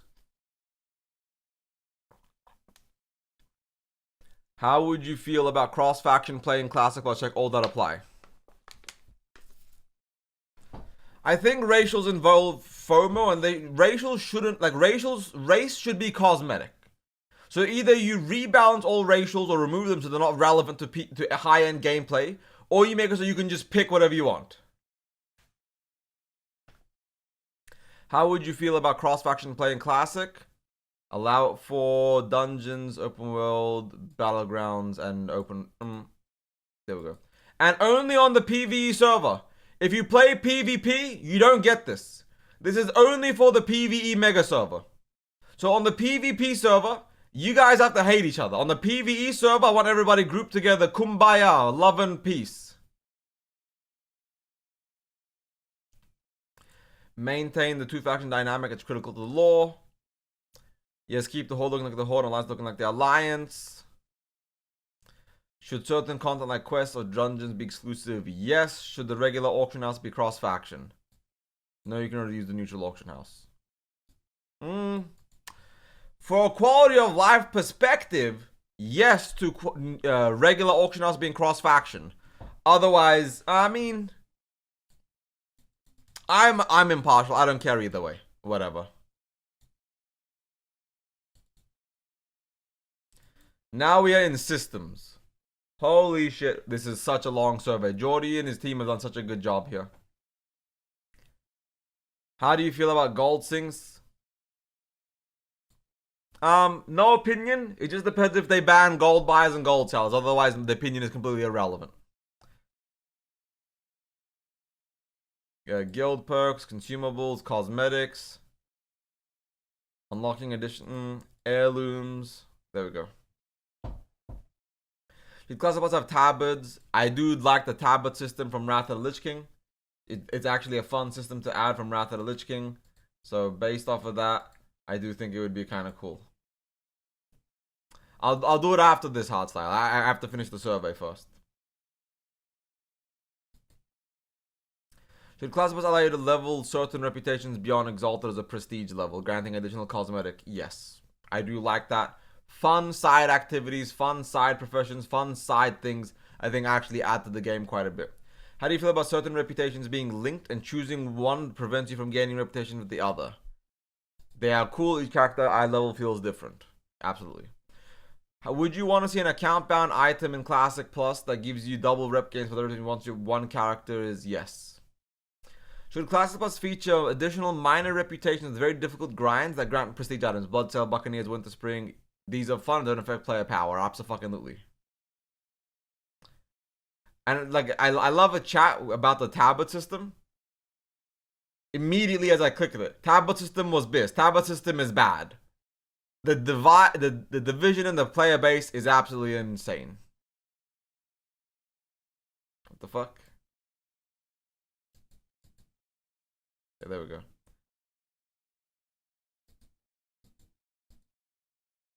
I just answered this. Why did it reset my whatever? I'm gonna quickly just sprint through this.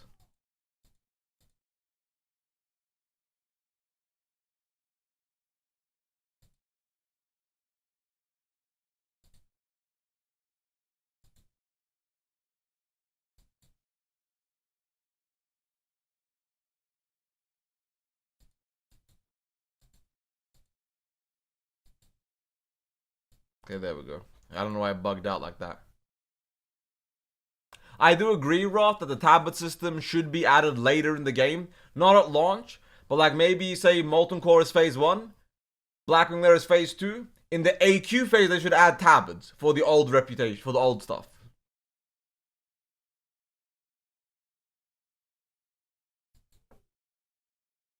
No opinion, because it's kind of hard.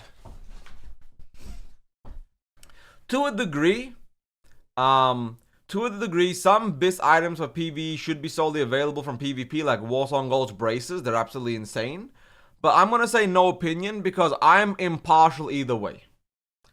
Should classes get a strong buff when they wear a full set of gear in the highest equipable equipment type, e.g. Warrior Plate, Shaman's Mail? Yes. Yes, let the leather wearers have their leather without competition from the warriors. Absolutely. Should progressive phases introduce gear that nearly always has higher base stats than gear previously available, but make it gradual so the power creep is much slower? Drastically slower power creep, but yes. Because WoW is not a horizontal progression game. WoW is vertical, classic WoW is a vertical game, cosplaying is horizontal, and we've got to keep that. Nax gear is like 45% better than MC gear, but it is 45% better. It takes a long time to get to Nax gear, but once you get there, the gear is phenomenal. So I do think in Classic Plus, by phase 8, your gear should be 90 to 100% better than Molten Core gear. By phase 15, like 170% better than Molten Core gear. By phase 25, like 300%. And then for phase 26, reset the gear power and let people start from the beginning. Do you like that certain items can remain powerful for several phases, e.g. Onslaught Girdle? Yes, absolutely. That's one of the best parts about Classic WoW is getting a BIS piece and knowing you don't replace that thing for the entire expansion. Should legendaries in Classic Plus always be weapons? Always weapons. It should always be weapons because weapons have the visible effect. And I mean, I guess you could do gear as well, like a cloak that glows and looks really cool, or like a cloak with like a shoulder pad that looks insane. But I think always weapons is the best way to do it. Should legendary weapons items remain BIS for the entire? Yes. They should get replaced with new legendaries down the line. I think each legendary should last at a minimum of 10 phases. So if you get Thunder Fury lasts all the way for like 8 phases. Then in phase 9, they release a new legendary sword.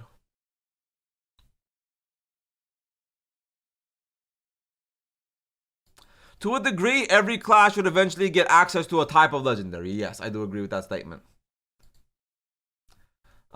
Keep it up and speed up the rate which you level up. Yep. What stats, if any, should be added to gear in Classic? Ooh. Expertise. Should resistances remain a stat on items?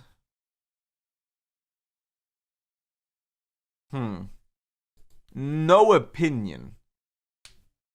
I mean, resilience is another good one right there.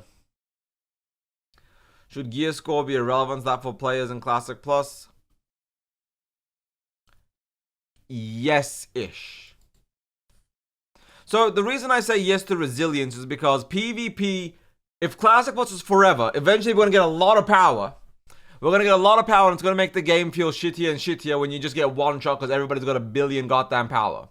It's a hard thing. I don't think resilience itself is the right answer, but it's the easiest answer and I think they're going to go with this answer as well. They could add a shit ton of stamina instead. So PvP gear gives 4x the stamina, for example. But like again, it really does depend on how they develop the game. Should healing and spell power? Nope. Because then casters and healers are all fighting for the same gear, so absolutely not. Should more diverse gear? Yep. Of the soldier, of the sorcerer? Yes, please. Should attack power and ranged attack power be combined?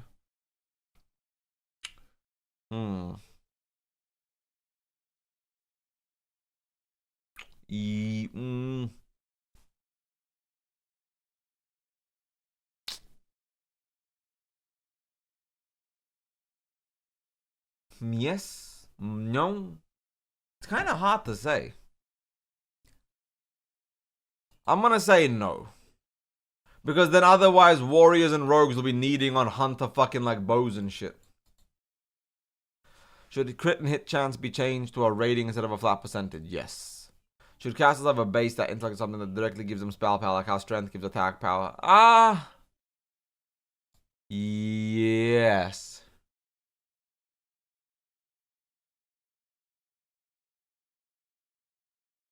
I'm not against the mud sticker.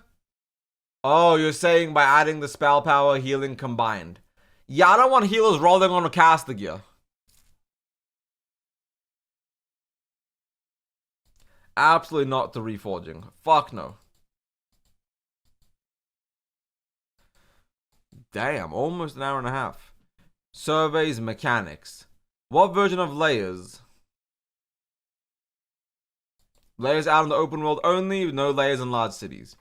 How would you feel if spell batching was in classic? Remove it entirely, we're not in 2004 anymore. How do you feel about the measure taken by ability to prevent boosting within dungeons? I like the idea of them, but not the ones Blizzard has implemented. How would you feel if mob scale with your level? No level scaling. How do you feel about various currencies? Currencies are important for horizontal progression. Use them when you need to. What version of consumables would you want to see in Classic Plus?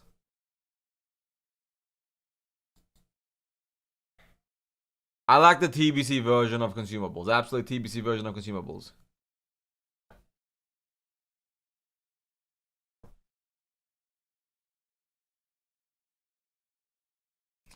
Should Class Plus increase the view distance of enemy nameplates from vanilla range of 20 yards to how it is in TBC? Yes, please. Oh, absolutely.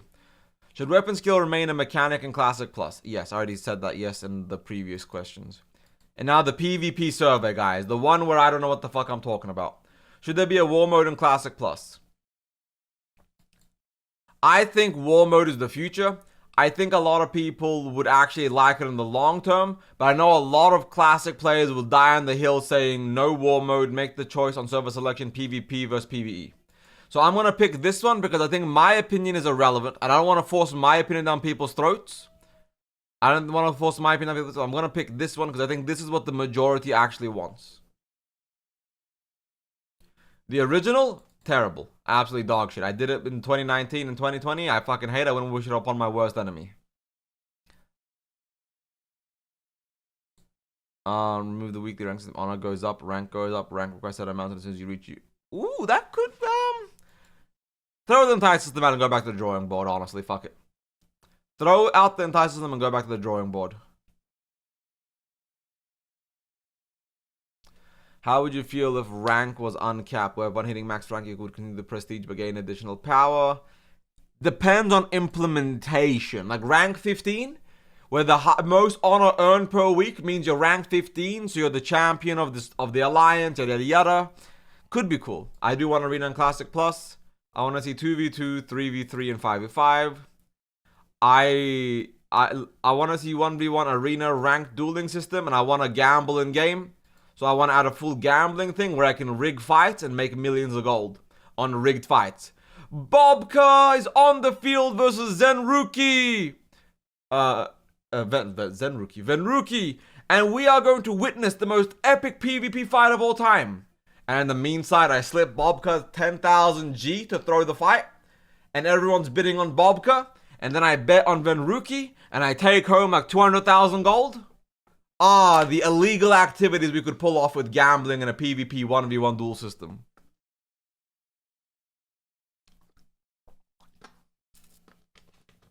Yep, add Makgora to the game. Let's go.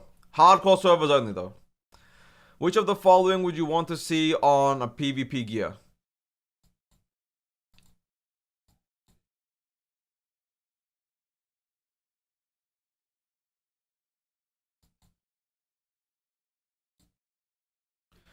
Should dishonorable kills exist? Not really.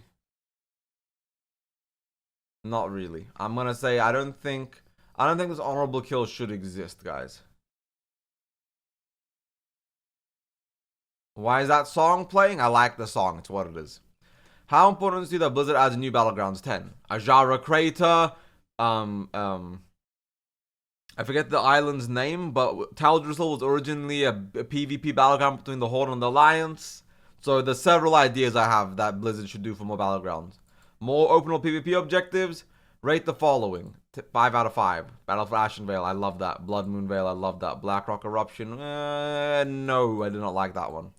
Watchtower Control, it's technically there. 3. There we go. World Boss Tag Wars were never fun. They were almost always griefy fucking shit shows. Absolutely terrible.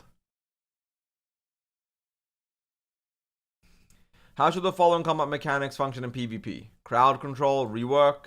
Fear pathing, rework. Heartbeat resist, rework. Diminishing returns, rework. Should resurrection timers be changed when you die repeatedly in PvP in the open world? Yes, short and get rid of them entirely.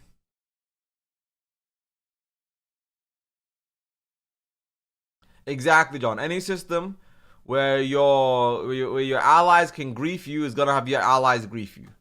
You're 100% gonna get griefed. Should rated BGs be added? Yes, please. Should solo shuffle be added? I don't know what solo shuffle is. I have never played solo shuffle, so I don't know if solo shuffle is actually a good game mode. I don't want to talk about it because I don't know about it. Yes, war games would be fun. Should players be allowed to toggle off XP? Yes. Should kills in PvP give XP? No. Should the PvP trinket cooldown be reduced from 5 minutes? Yes, to like 2 minutes, I think. Maybe 3 minutes. Should Battlegrounds, along with the potentially arena or other PvP content, be released weeks or months after launch or right at the jump? Give it some time to start with fun open world PvP and progress into BGs. Yes. And we are done, chat. We've finished all of these. Now let's take a look at the community. Let's look at the world, right? Let's go to the world here. So I want to take a look at the raids and stuff they've done. Now that we've covered the survey, I want to look at each zone and what they voted on in each zone. So, Cenarian summons, hourly and incredibly old and lucky ancient of lore named Ubok tell stories of their experiences. I fucking love this. Absolutely amazing. Players who paid attention to the last summon are able to answer a question asked by them by the Cenarian Inquirer and rewarded a small amount of reputation among the Cenarian Circle. And a Cenarian Lore token. Cenarian Lore tokens can be exchanged with the Cenarian Quartermaster for cosmetics or possibly the coveted the Historian title. Abso-fucking-lutely. Holy shit. Whoever made this is phenomenal. I love this. A new flight path that's neutral. I love that. More Druid quests. Absolutely, man. These are good so far. And the Emerald Nightmare, absolutely. I want the Emerald Nightmare as a raid. I don't know if I want Emerald Nightmare to be in... I don't know if the Storm Rage, Barrow Dens, and Emerald Nightmare should be here in Moonglade, or if it should be, for example, in Hyjal. But overall, I like it. Let's look at Winter Spring now. Battle for Winter Saber Rock. The Furbolgs of the Winterfall tribe and the Frostmaw Giants have attacked the Winter Saber Rock and are slaughtering the Winter Sabers. The Winter Saber trainers are struggling to expel the enemies. Yeah, fun 5-man dungeon. I have no qualms about it. Loot Spring. Yeah, the UI is amazing on this website. Genuinely amazing. Despite being a beloved zone to a certain type of silly person, 80% of Winter Spring is completely empty and useless. For such a zone, such amazing ambience, it's got fuck all for content outside furball grinding. This doesn't have to be the case. A weather modification array. Every 4 hours, players will be able to help or prevent the gods from activating the Ultra Magmatic Boilerotron.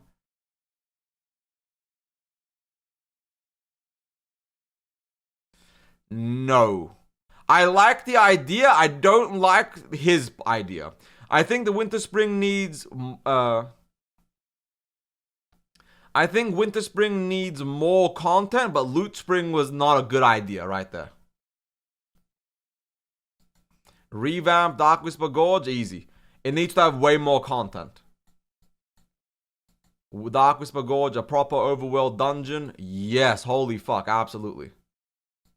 Open a path from Ajaro to Winter Spring. I agree with that. It was originally meant to happen anyways. Wait, what is this over here?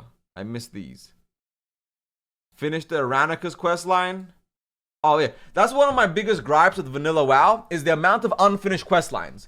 They have added so many questlines to Vanilla that are unfinished, undone, and just started and then never expanded upon. And they truly need to expand upon it in Classic Plus. New zone, Swiftwater Cliffs. Yes, this was added in Turtle WoW and it looks amazing. So I think it would be amazing. Yeah, and new zone along the shoreline, 100%. Let's look at Taldrassil. What are people adding to Taldrassil? Orin Taldrassil. Yeah, I mean, I don't see why not. Who would vote no for that, unironically? Actually, how many people did vote no for this? 5 people voted no. The corruption of Taldrassil. The majority of Night Owl Starter Zone talks about the corruption of Taldrassil, that something ain't quite right. However, we never really get to interact with them more. I'd love to see this expanded into a bigger story. They might even expand to a dungeon or raid. I would love to see us delve into the opening at the bottom of the tree. I love that. Yeah, please. What the hell? That's 100% amazing. Gnarlpine Fangs. Yeah, sure. Good quest. Black Moss the Feather drops an item which starts a very brief quest which allows you to obtain a one-time use Timberland Guardian pet after turning it in. The mob is almost never up, so people don't even know it exists. Yeah, okay. Cool, that's a nice one. Heart of the Furball Corruption. There's this huge mountainous region nestled between Darnassus and a small Furball camp. I don't think we ever really deal with why Taldrassil's Furballs have become corrupted or who or what has spread it. Yeah, I mean, people are actually cooking. These are all solid.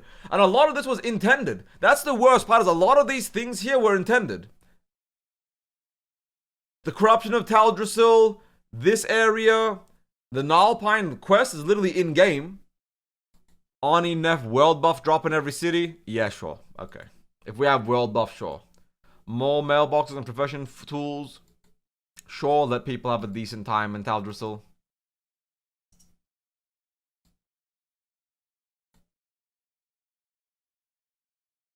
Holy fuck. Everyone downvoted it.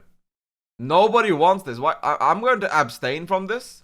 But why is everybody so upset about Darnassus getting a slight rework, the city itself? And let's go look at Darkshore now. Northern Darkshore dungeon. There was meant to be one in the north, so I'm down for here with the Shadow Spear trolls. That's perfectly fine. Expand the Veiled and Forbidding Seas. Yeah. There was meant to be more islands in the world, more expansion on the open world content. They were actually planning on adding ships and sailing to the game, and it took way too much effort and energy, so they completely scrapped that. So I'm 100% on board with them adding more expansions upon the Veiled and Forbidding Seas. Remove lower RNG on the powers below. Yep, if you've done this quest, yeah, there's no, I'm not even gonna I'm 100% for that. Kalimdor Battleground. There's a battleground from the WoW beta under the name Kalimdor. That's the one I was talking about earlier. This was meant to be... So, I like Kalimdor, but not in Falwood. Kalimdor is meant to be an island BG. So Kalimdor should be added to the game, but not in Falwood. So I'm going to say no for it being in Falwood, but I do actually overall like the idea of Kalimdor being added to the game. New dungeon, Jadenar Shadow Den. Yeah. Neutral flight path. Fuck yes. Holy shit. A neutral flight path is honestly the most peak thing anybody's tried to add to this zone. Absolutely. Zero qualms. Let's look at Hyjal. Hyjal will be amazing. I mean, yeah, of course. Burning Legion Remnants. I've talked about this in a video that's coming up, and multiple that I've already released. Dragon's Cave. Yep. New zone, Hyjal. Again, not surprising. Hyjal Sanctuary. Yeah. I'm not going to talk about it. I have a full video coming out on it at some point in the future. Okay, let's go to Ajara. Timbermore Hold Raid. Yep. New dungeon, Timbermore Prison. Yep. Oh, I like that idea. I always said there should be Timbermore Zone, Timbermore Hold the Raid, and Timbermore Hold Dungeon. So I'm down for this. Ruins of Alderath. I like that. Ajara Crater, absolutely. But Ajara Crater is meant to be here, by the way. This is Ajara Crater over here, just so people are aware. Bloodsail Landing, quest hub for Bloodsail Buccaneers. A new quest hub. A crew on the fire quest chain and quest hub. God, people are actually cooking. Are you guys looking at this shit? These people are actually making amazing ideas. Expand upon the Hydraxian Waterlords. Neptulon Major Water Elemental World Boss. Phenomenal. This is all stuff I've talked about. The community is absolutely cooking. I am so proud of the community here. Don't stop.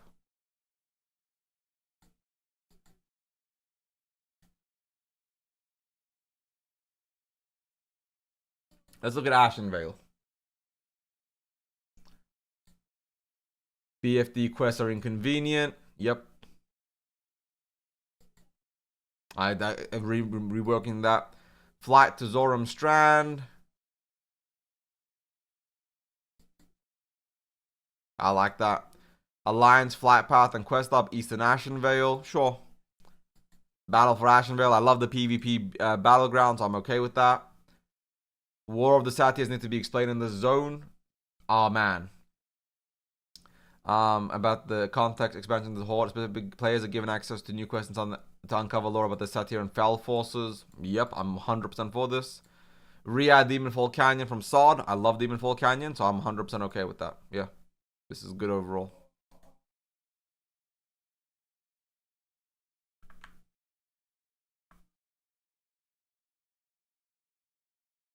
Let's look at Durata. Preventing the Fourth War.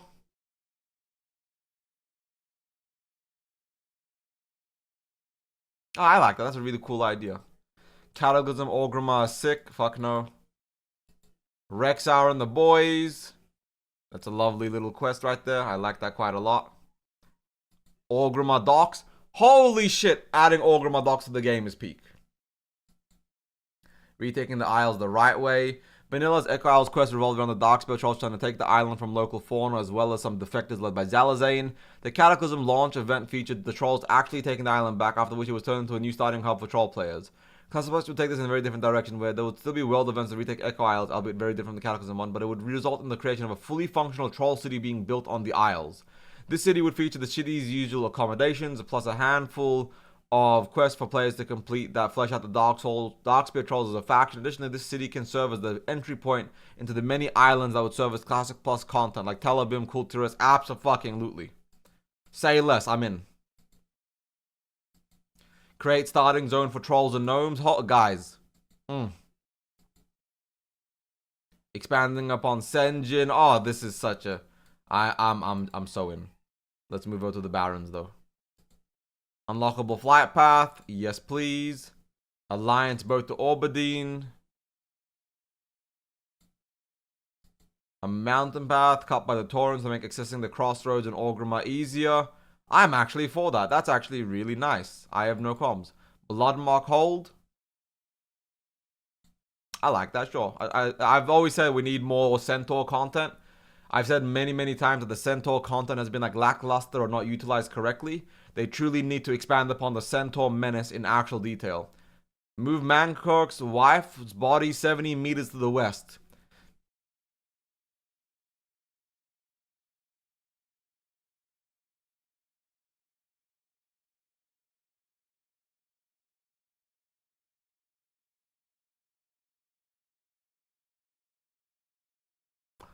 Okay. Okay. You know what? Sure. Transports caravans to raid intercept. That sounds like a cool thing. It's like a world PvP event. Could be good. Okay, Baal Madan was meant to be a dungeon initially. I've said this before in videos multiple times. They need to expand upon Baal Madan. Now, as a raid is interesting. I didn't think about it as a raid, but it was meant to be a dungeon initially in original vanilla.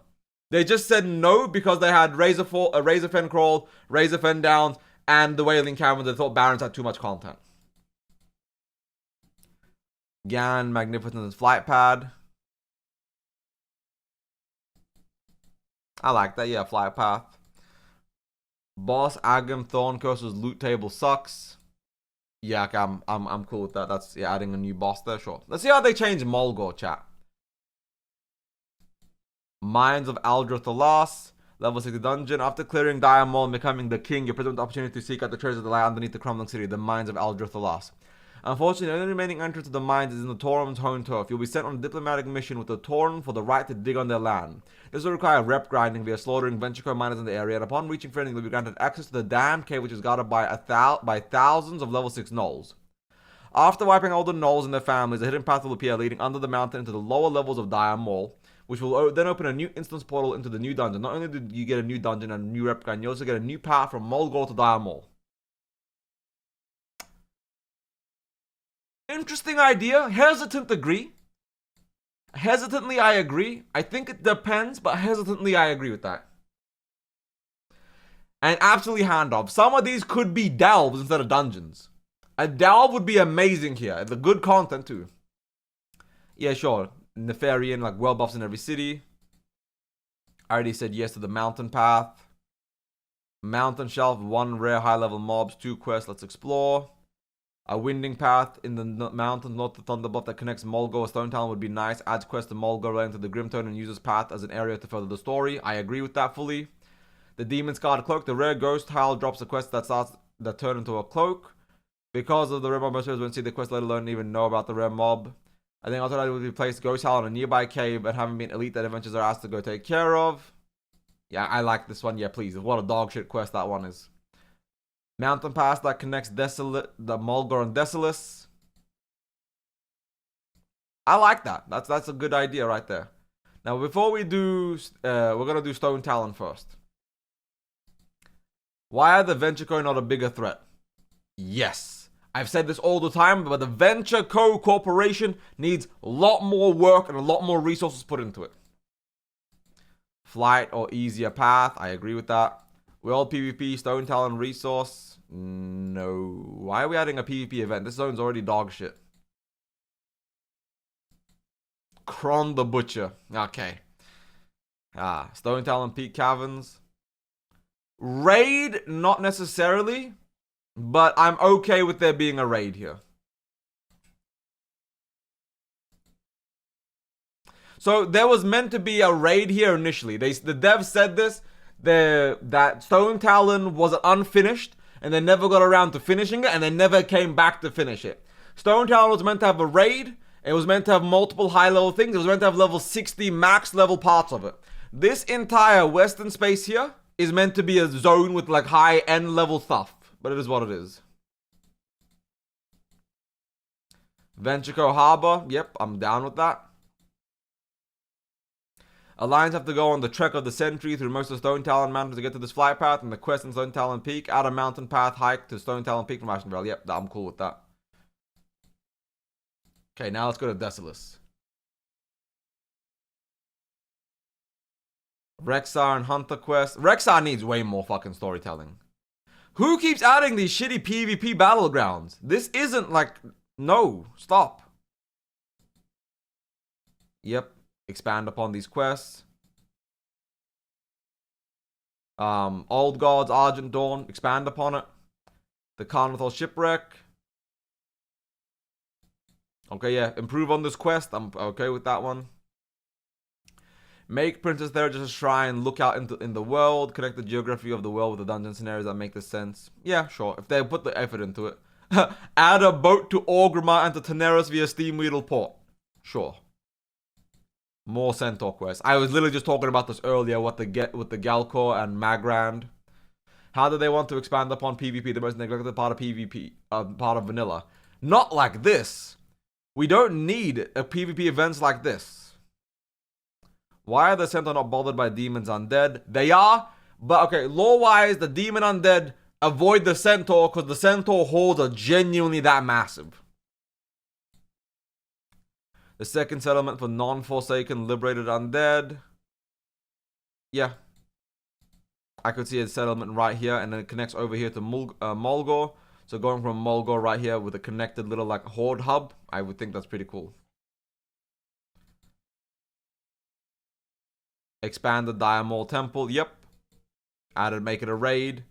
Aldrathas, the lower city. Make it a raid. I'm down for it. Unlockable travel hub. Make the boat go faster. As an alliance player, this boat is the most dogshit boat in the game. I have missed this boat so many times because it takes so long for the boat to goddamn move and appear. It is faster to swim 90% of the time, John. Like, I actually swim from here to here because the boat is so fucking ass. Yep, I'm okay with there being a dungeon here in the back of the Naga cave. World boss of Naga lore, I'm down for it. Secrets of the Highborn.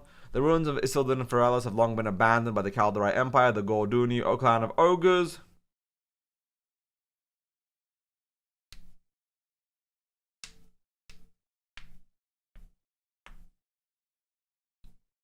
Honestly, yeah, I'm cool with this. This looks like a decent PvP battle. Okay. 1,000 Needles. Dog Butt Mountain. What the fuck is this name? The other highest mountain in Kalimdor, Dog Butt Mountain, lies at the confluence of 4 great zones. Currently a giant pile of wooden warp polygons. This imposing peak will be reworked to a kick-ass quest hub and mini zone. Yeah, sure. I was already saying that there needs to be a zone right here, because it's such a massive spot right here that nothing is happening, so there should definitely be a zone right there. I agree with that. Grim Totem Dungeon. The Grim Totem definitely need more lore and plots. It does not need more quests. It just needs slightly more XP per quest. It is a fan-made website. Yes, Doggo Daddy. WoW plays. It is definitely a fan-made website. Now, this is pod racing. Yeah, you know what? Fuck it. Let pod racing be in the game. I'm not even going to argue with that. That sounds cool. Make it a hub for racing activities, sled races, rocket propulsion, bombs and traps, think kart racing, goblin gnome theme. I think this would be sick. I'm actually down for this. Yeah, I agree. Rebalance the quests here. Silithid dungeon. I think that would be really solid. Let's do Desolus before we go too far down. Not Desolus. Got them. Dustwall March. The Fires and Dustwall is an awesome addition. Yep. And the Outland Arena in Outland is reached through the Shimmering Portal and Dustwall March. It is a mound of us surrounded by cages housing powerful demonic entities like in the Warcraft 3 campaign with Rexa. Yep, I'm cool with that. Some classic feeling Dustwall March TBC quest improvements. I agree with that. Mud Sprocket is back. Sure, I like Mud Sprocket. Finish the damned quest line. The amount of unfinished quest lines is absolutely insane in Classic WoW. Vanilla WoW has so many unfinished quest lines, it actually pisses me off a little bit. Nixia is a 20-man phase 1 raid tied to the new Bloodsail Hold raid. Yeah, I'm cool with that, sure. Backport TBC 2.3 Theramore quests. Yeah, that's all cool. So we did Feralis, we did this, now we're in Teneris. Steam Wheel Port Boat, yes please. Boat, yes, I'm anything about a boat I'm actually for. Any boat I'm here for. Add Ring of Blood type, oh that would be sick for Gadget Sam. Zalashi the Friendly Naga is given a significant role in new quest related to the Bloodsail Buccaneers and helps transition players from Dustwall and Martian Stranglethorn Vale into Teneris. Zalashi is also sold for guiding players through the attunement process for a new raid added on the south coast of Teneris. This is so good. All of these creative comments and things here, it's so good. I am so here and I'm so invested. This is such a good website. I love that Jordy did this. I agree there should be level 40, 50 dungeons, but it should be max level.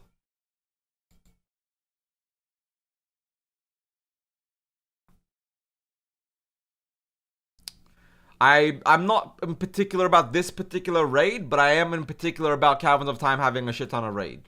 Chromie creates Classic Plus. I said this before, even in my reaction video to Jordy's trailer. I think Chromie should be hitting the button, stop and go, actually, you guys want to know what this button does? And it's a purple button. This is an alternate timeline of Azeroth, where the Dark Portal never opened. Do you want to see this one? And then you hit the purple button, and we get Classic Plus. The trailer for Classic Plus. Yep, Quest Hub. New raid Bloodsail Hold. I'm down. I have no questions asked. I'm in. Disc of Norganon actually opens the gates to Uldum. Please. Uldum Sans Tolvia. Nope, I don't want Tolvia in the game. Tolvia are a later edition. Uldum reimagined based on the original intention of Uldum. I am 100% for this. Titan themed Uldum raid, yes please. Uldum a Titan themed zone, yes please. Yeah, okay. Whoever wrote and came up with these, you know what the fuck you're talking about. You understand the law. Thank you. Now we go to Unguro Crater. Yeah, Fire Plume's Cavern as a dungeon is cool. The Devil Saw King. Ooh. That's a nice one. I like that actually a lot. Shaper's Terrace. Yeah, that's the Long Dormantine facility. That's solid. Uldum Backdoor. I like that. Rare Dinosaur Hunt World Event. Sounds sick. World PvP Objective. Ancient Beacon Cipher. Nope. I read a little bit of it and I'm already going to say no. Zul'Farrak needs rework. The ogres here need a bit of a rework. They need to actually expand upon all the Silithid quest lines here. Like every zone still needs more stuff, but like it's a good first step, honestly. Cenarian Hold. Silithus doesn't make sense in phase 1. Players should be unable to enter Silithus until AQ phase. Imagine Silithus experiencing a deadly sandstorm and players attempt to enter the zone will suffer significant environmental damage, which may result in death. Amazing. I love that idea. Yes. Yep. Add Scarab Lord title. If you grind out title is sick, why not be able to show it off? Keep the original format, not the sword version. Yeah, okay.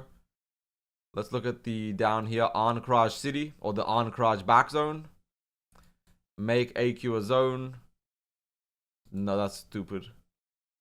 New Titan Old God Zone, yes. This was meant to be an AQ Old God Zone. I talked about this. I even showed this on one of my streams recently. But there was meant to be a ginormous zone here that they just gave up on and moved on. Actually, I missed one thing down here. Expanded Silithus Tavern Farm Settlement. I like that. The Silithus Cave.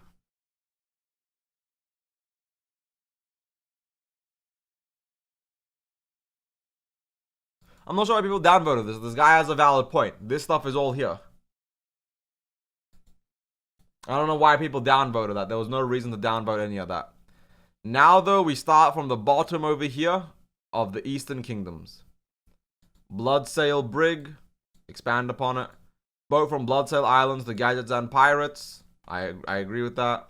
South Sea Islands, please. As a zone, please add the South Sea Islands. Wager rank duels. Sold. Don't even have to tell me anymore. I'm going to read it. Whenever Short John Mithril's chest is not present in the Gurubashi Arena, level 60 players can interact with the goblin to register for a duel against another player. Participating players as well as spectators can place wagers on the duel's outcome. Duels can be activated to start instantly or scheduled up to 1 hour in advance. If players are actively dueling when Short John Mithril starts his event, any active duels are suspended and all gold is returned. Amazing. I'm 100% for this. God, the fucking players are cooking. Glittermurk Mines, level 36 to 42 dungeon. I like that. Wandering Zulian Panther. Yeah, I think that's kind of cool. Easier to get around. Nah, I hate this shit zone. I want to keep it shit. I want the Blood Moon event back. I love the Blood Moon event. I don't want it to be as often as it was before, but I love the Blood Moon event. Rebel Camp Alliance Flight Path. Is it really that important that the Alliance Rebels are not able to afford a Griffin? Yeah, fair enough. I'll let you have it. Eastern Blood Moon, Eastern Blasted Lands, Bloodsail Cove, Buccaneers Quest and Reputation Hub. Very well done. Restful Coast, Player Housing. Okay. Ring of Skulls, Boss Arena Questline and PvP Arena Map. Sequential 5-man boss battle, new arena map. Yeah, I like this. This is decent. Stonard vs Netherguard Keep. Phenomenal. I'm 100% for that. I have nothing but love for that. The idea is good, actually. Let's go over here. I did see your names. I'm going to talk about it later in the stream. Not right now.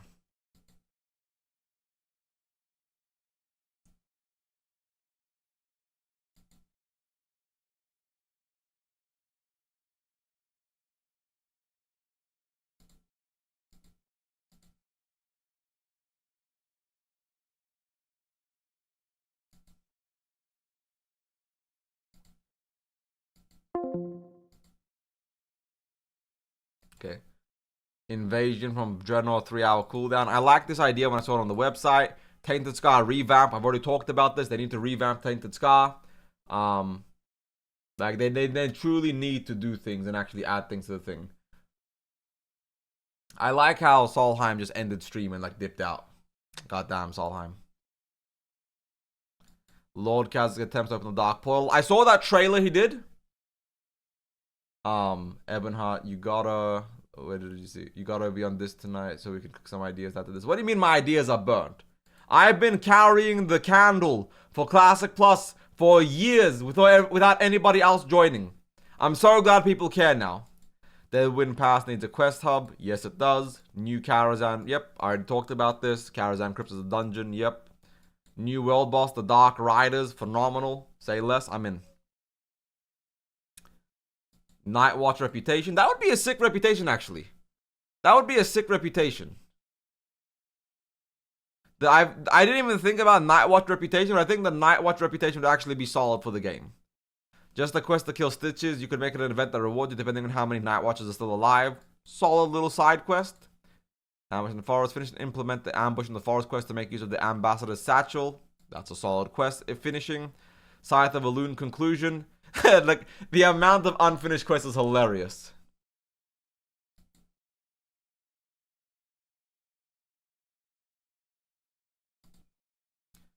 Worgen in the Woods.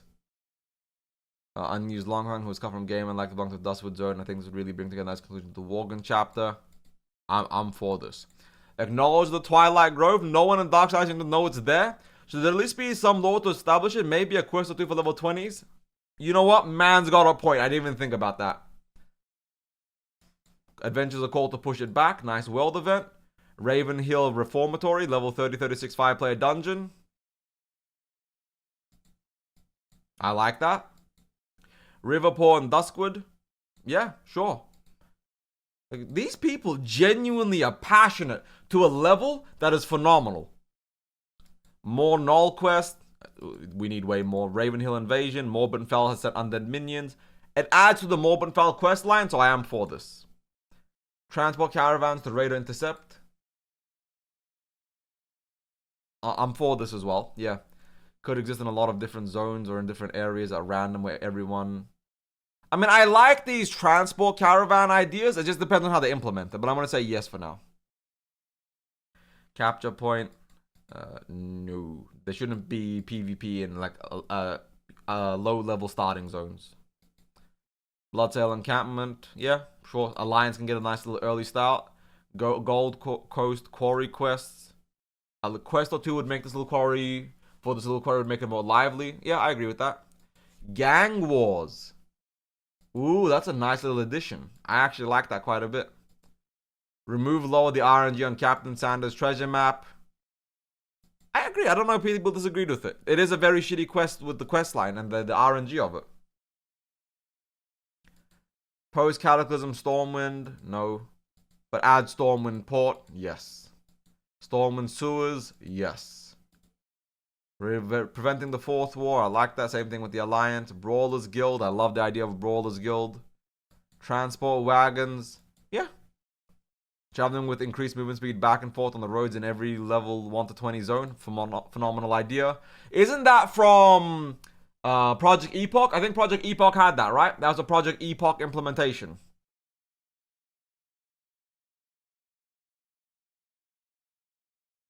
A raid for Hogger? No. Yeah, I agree with that one. Some null quests up in the north to expand upon here. I like that. The Mage Tower needs quests for fucking sure. Make the bounty on Murlocs available sooner. I agree with this one. This quest is kind of like, it needs to be, like, it just needs to be a little more convenient because it's so pointlessly inconvenient. Defend Red Ridge Mountain. Amazing. Stop the Horde invasion. Remove lower RNG on glowing in Blackrock Orc Dungeon. Another good idea. Man, I'm so happy about what they're planning here. I know they looked at private servers. I know they looked at all those official things, but this is genuinely so well done. Another quest that needs to be fixed. Extended Red Ridge Mountain zones. I am 100% for this. Yes. We gotta do Swamp of Sorrows. I haven't done that yet. Sunken Temple deserves more lead-up quests while leveling here. Yes, it does. Sunken Temple is wasted in Classic. Yes, it is. Pandaria lore. No.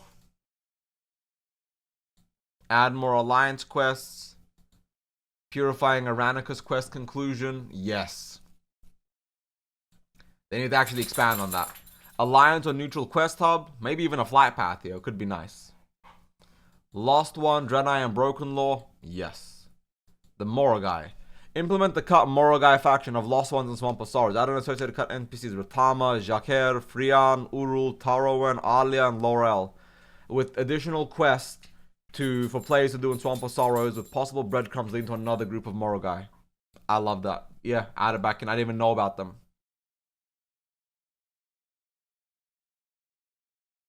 I'm impartial. I'm sure make it easier for people, I guess. I don't know much about that quest though, so I'll pass on giving it. Burning Steps. Transport caravans.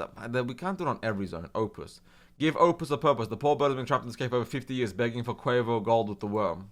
Sure. Valid point. Anduin Lothar PvP event. That's a good PvP event. The Burning Steps is a solid location for open world PvP. Genuinely, this is where the PvP needs to happen. Temple of the Damned. During the Second War, Gul'dan created temples of the damned from the petrified carcass of colossals to house blasphemous death knights. These kabbalistic dwellings of dead contain subterranean labyrinths and fetid halls. Dungeon 5-man level 30-36. Is this meant to be?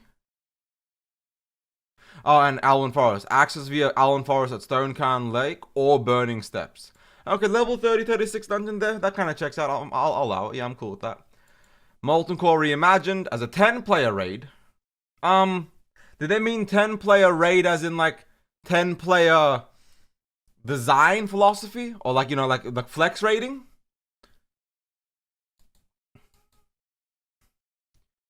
BRD should come later in Classic. What the fuck are you on about? Shadowforge Courts, 10-man raid. I agree with this, 100%. I love this. Yeah, I've been talking about the other side of... I've been talking about... no, I mean, I read it. It's just saying 10-man. The raid further reshaped in this 10-man form to introduce a stronger presence of Twilight Hammer presence. The primary cultist group him to return Old God Azeroth. Combined to a single encounter on Sulfuron's location. Lucifer and Geneth's judge locations are more popular. The Twilight Hammer boss was honest destructive. I'm not the biggest fan of changing the raid this much. I think they should change the raid to a degree, but this much change is overall not what I would like. I would like them to tweak the bosses, but add new wings to Molten Core. Add new loot, balance the loot, change it a bit, but don't just make every single boss combined or change. I like the OG bosses. They just need to be tweaked for the future. Not this level.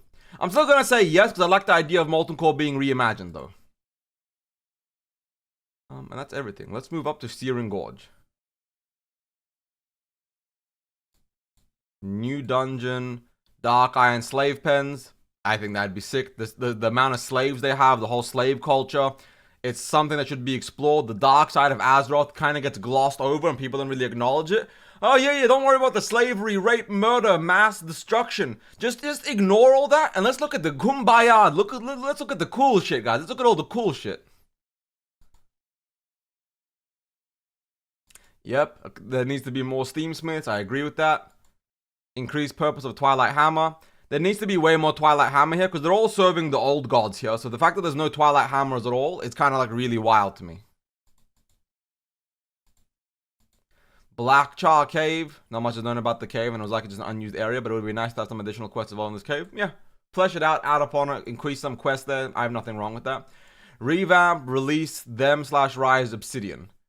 Always found it hard to find people from which it is a shame. It's because of quest chain. Make it easier with 2 people at level 52 or make the quest reward more enticing. You know what? I can acknowledge that. That's a nice change to make. There's nothing wrong with that at all. Yeah. Let's go to the area between Alwyn and Dunmorrow. Blackrock Mountain is right next door. Whatever idea happens with the area, I think Fox folks, or to keep in mind, Blackrock Mountain is right there, and that place exploded to create the hellscape that Searing Gorge and Burning Steps are in present day. Likewise, with this zone being so close, the zone design should resemble that, at least in the regions close to the Blackrock Mountain. I agree with that. Water area with islands on Stormwind Harbor. Use the later version of the map that has the harbor for Stormwind and turn this area into a water feature with small islands for exploring. I like that, so in my opinion, it should be like this. Stormwind Harbor, like some islands over here, and over here, like sunken down location, like destroyed area. There should maybe be some like quest hub, some alliance, some bridges, some whatever. And then over here should be like Blackrock Mountain style zone right here. Or what they did in Turtle WoW, which is this beautiful zone, Ambershire. A full Ambershire to be okay with as well. Move Bloodmoon to the zone. Why? No, what?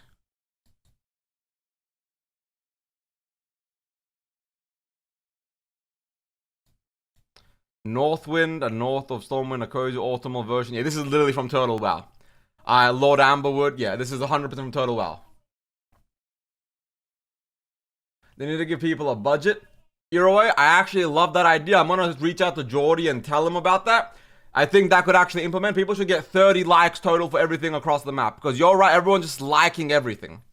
I do think it kind of devalues the value of every like. Alliance Quest Hub, yeah. I mean, definitely some more. Unlockable Zeppelin Tower, please. Kargath is already one of the most sought after summons on Horde side. Connecting this important hub with the Zeppelin Tower would lower but not entirely equalize the amount of time spent to get to Blackrock Mountain as Horde. Beautiful. Angor Fortress and Uldaman don't have enough lore in Classic. I'm a huge lore aficionado.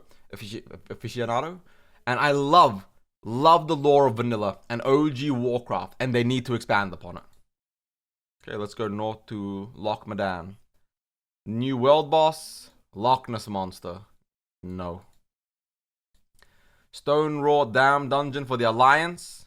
I like that. It's a nice like level 20 Alliance dungeon. Yeah. Let's look at the Twilight Highlands. Let's actually do Dunmoreau first and come back there. New gnome starting experience, please. Give the gnomes and the trolls their own separate city, separate starting location, separate quest lines, separate hubs. Nomerigan reclaimed capital of the gnomes. I think it would be amazing. Nomerigan Recovery War. Create a new raid for Nomerigan Recovery. I like the idea. The Containment Vaults. A second higher level dungeon. This is also a really good one. I stand with this. And retaking Nomerigan World Event. Yeah. The old Nomerigan will still be accessible via the use of a gnomish time machine. I like that. I didn't finish Dunborough. That was just the gnomish side of it. Old Iron Forge. I didn't think about turning it into a raid. In all the times I've covered it, I was only talking about it as an expanded hub. But Old Iron Forge as a raid sounds phenomenal. The old, the old Titan facilities, the Titan reclamations, the Titan community and discussions. I think it would be absolutely phenomenal. I am 100% on board with this. Misty Pine Refuge. Yeah, a couple more quests here. Dark Iron integration. I'm actually for the Dark Irons being re-added back into the Alliance. I'm not against this. I already said yes to Old Iron Forge. Invasion, Defensive Iron Forge, Battleground.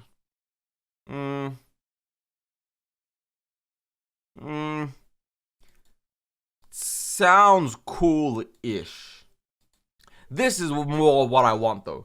Right here, Iron Forge Airport being accessible is 100% a much more important thing to me than that. Now let's go to the Twilight Highlands. New world boss, Cho'Gall. Great idea. Void Elf starting. No, absolutely fucking not. Elite Zone, the Highlands, level 60 for groups of players only. I love that idea. A max level, high level zone. Twilight Zone, Highland could be treated as a late game 55-60 questing zones around the Twilight Hammer. Both factions share access to a Druidic quest hub along with the northern coast. Yeah, okay. World PvP Twilight Delirium. Every 6 hours while Cho'Gall is not active, a dark aura is cast over the Twilight Bastion. Players within appear to one another as faceless ones. And free-for-all PvP is the only remedy. The event will last 1 hour or until 300 kills are recorded. I like that. That's a good one. Northeron. Northern was something that was supposed to show up a few times during WoW's development, but didn't end up in being implemented. In the context of Classic Plus, following the same idea as SOD, that being it is canon to retail lore, but something that are new to us players, Northrend would be around here in the Highlands. A society of Wildhammer dwarves that had to remain in the area following the fall of Grimbatol. That is true, Northrend was meant to be in the game. Definitely a solid idea, and I talked about this in my video, so I do think it's something that should be in the game, yes. Grimbatol, I'm not even going to read it. Yes. It's my biggest thing I want. I want nothing more than Grimbatol being a ginormous in-depth hub. The Red Dragonkin are just kind of there, make them relevant. Yes, but that ties into Grimbatol because they're protecting and covering Grimbatol. New dungeon, done mortar, yeah. Flight path. I mean, I don't want to run 10 minutes before I can start questing. Yeah. Okay, sure. Dwarven farms. Dude, they're copying Total WoW like a motherfucker right here. They are copying Total WoW so much, and I'm here for it. I think copying Total WoW is absolutely okay. I have zero qualms about this. Updated Stromguard Keep that are 10-20% rate for the mid to late level 30s. Don't know if, I mean, as a level up zone, it does kind of check out level up raid. I'm okay with that. Open world Arathi Basin. No. The Arathi Lowlands. Yes, they could like expand upon the zone or like just like expand all around here. Add more land, make it better. Mountain Pass to Eastern Hinterland Shore. There is a new mountain pass between Hammerfell and the shores in Hinterland, enabling easier access. It contains some horde quests introducing the Trolls Reventus village. I'm for that. Northold Manor conquered immediately following the quest for all the Syndicate badges. A new quest is offered by the Horde. You're able to assist in claiming Northold Manor. Yeah, no. Don't like that. Let's move over here now. Alliance does need a boat to be able to realistically interact with the Hillsbrad and SFK. A boat would be insane. From Stormwind Harbor right here. I'm for that. First settlement for non-Forsaken Liberated Undead. Yeah, I already said yes to this in the Desolate part, but I like it. South Shore Assassins. South Shore Assassins. I've been talking so long, my voice is sore. Every few hours, a bunch of Shadow Assassins will spawn as part of every niche world event. Killing them before the gods will drop a quest, which leads you to kill Baron Vardas and Alterac Mountains. This very obscure quest could maybe use a rethink or maybe some means of getting a timer on when the assassins will spawn next. Yeah, it's a nice little improvement of the game. World PvP objective Hillsbrad. Hillsbrad vs Taran Mill, 100%. I have nothing to like say yes or no. Ravenholt needs a full rework. I'm fully on board with that. Let's do the Hinterlands now. Reventus Village needs the full revamp.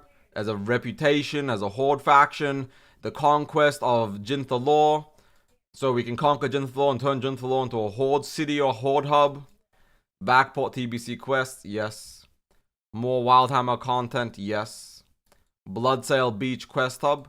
Doesn't have to necessarily be Bloodsail Beach, but any zone here, I'm 100% for any zone being here. Now, we move over to Alterac Mountains. The shield surrounding Dalaran comes down. Yes, please. Dungeons Alterac Ravine. I'm cool with that.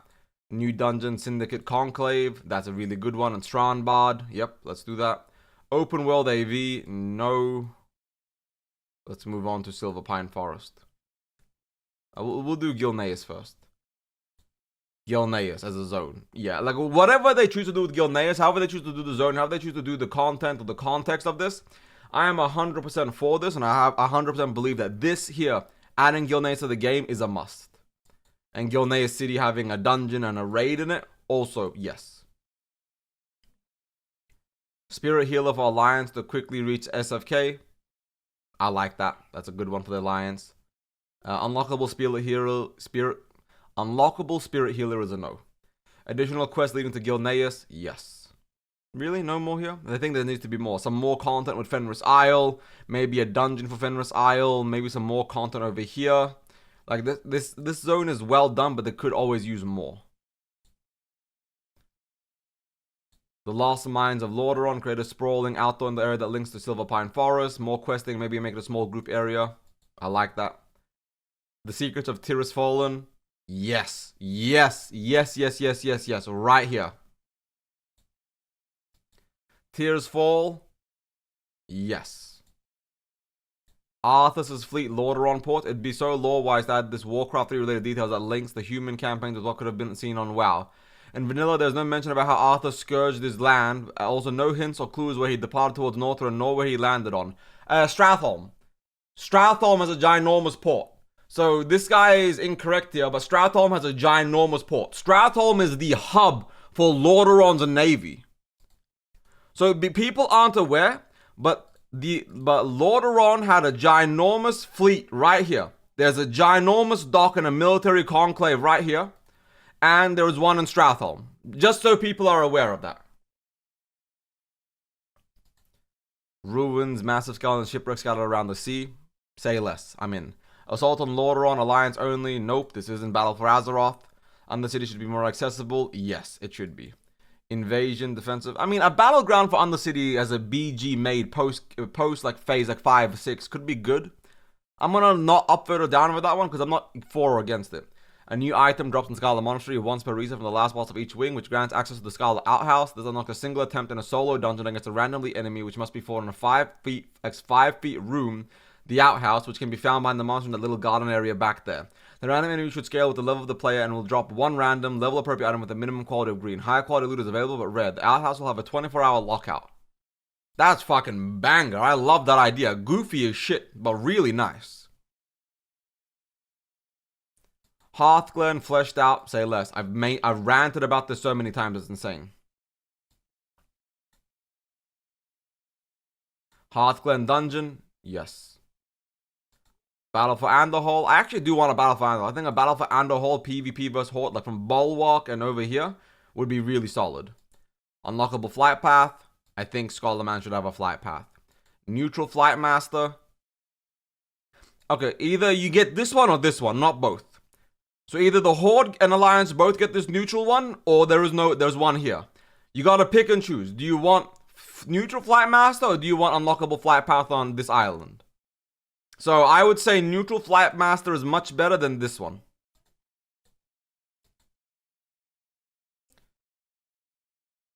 New dungeon. I think Skull Enclave as a raid is still good, but I get it. Islands from the Forbidden Sea. Any mention of island, you've got me sold. Hey brother, hope your stream has been good today. Took a pound up. I'm feeling so good. Hell yeah, brother. Glad you're feeling better. Dungeon raid battles for Darrowshire Keepers of Time. Oh, yep, I'm in. Any Scarlet, any Caverns of Time raid, I'm 100% for. The quest in Classic, have you go over the zone? That's the whole point of the zone. Mr. Bigglesworth final Nax boss. No. Okay, I don't want memes being a thing. Naxxramas rework. No, Naxxramas is actually really well done, all things considered. No Stratholme? Are they trolling me? What about fleshing out Zul'Mashar? Fleshing out the troll cities and zones here. The massive zone that's meant to be here. Why did they not add this giant zone here? What about Stratholme's goddamn port? How do I add something?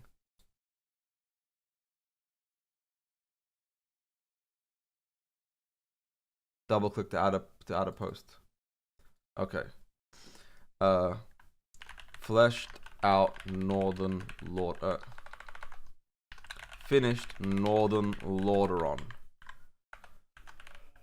Northern Lordaeron is unfinished. There needs to be a dock for Stratholme. Arthur sourced a fleet from here to invade Northrend.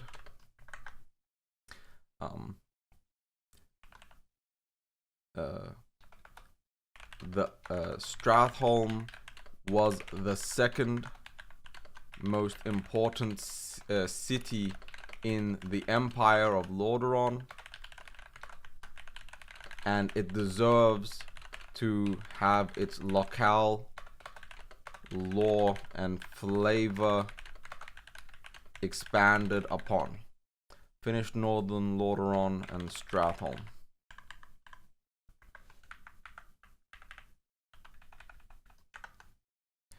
There are many ways Blizzard could do this, between expanding Stratholme with a third wing called Stratholme Docks, creating a zone behind Stratholme So Stratholme now has an extra entrance in the back for a third wing location, as well as adding a quest hub, zone, and lore expansion upon arguably one of the most important and underutilized cities in WoW's history.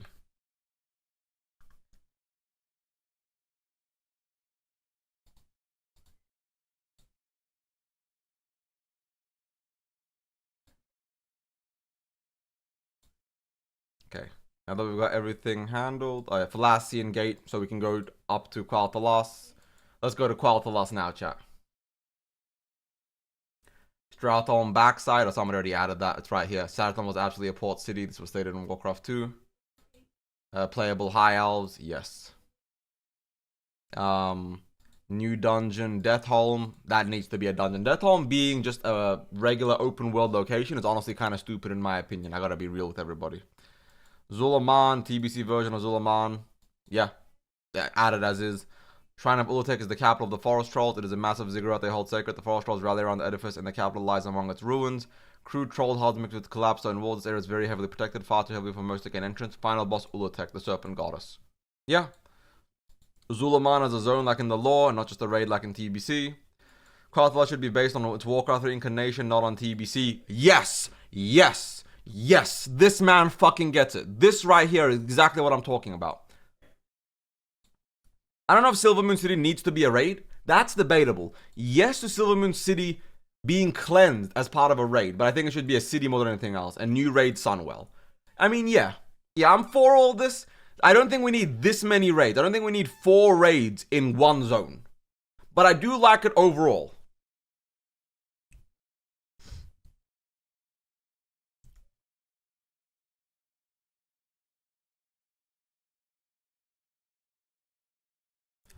And I think there is like some islands I can click on. There's other unspecified. Let me click on other unspecified.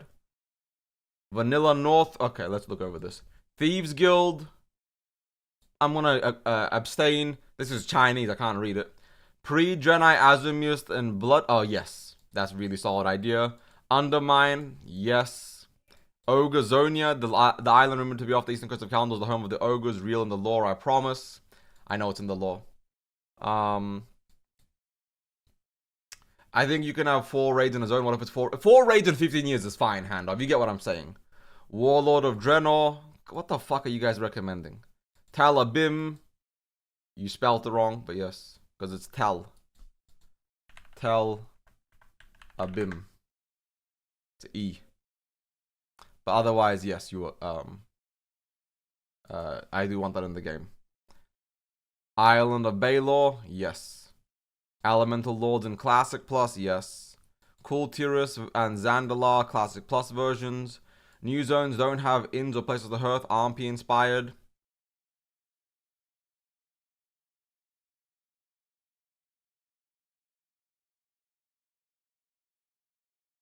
I like this by Armpy. Armpy's idea here is very based.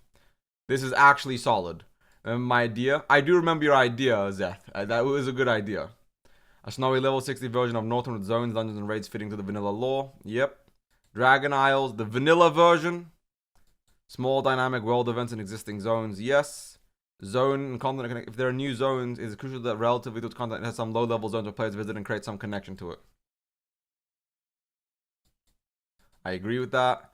Appropriate Cataclysm subzone backporting, no. Okay. So overall, this map was phenomenal. Genuinely, they are absolutely cooking with what they've done here. Now, there is so much like we can do here with like the professions on like all the stuff. So I'm not going to touch on this, or the systems. So we're not really going to touch on everything here. But there's a lot of discussion and system points here. But for now, I'm going to actually end this video here.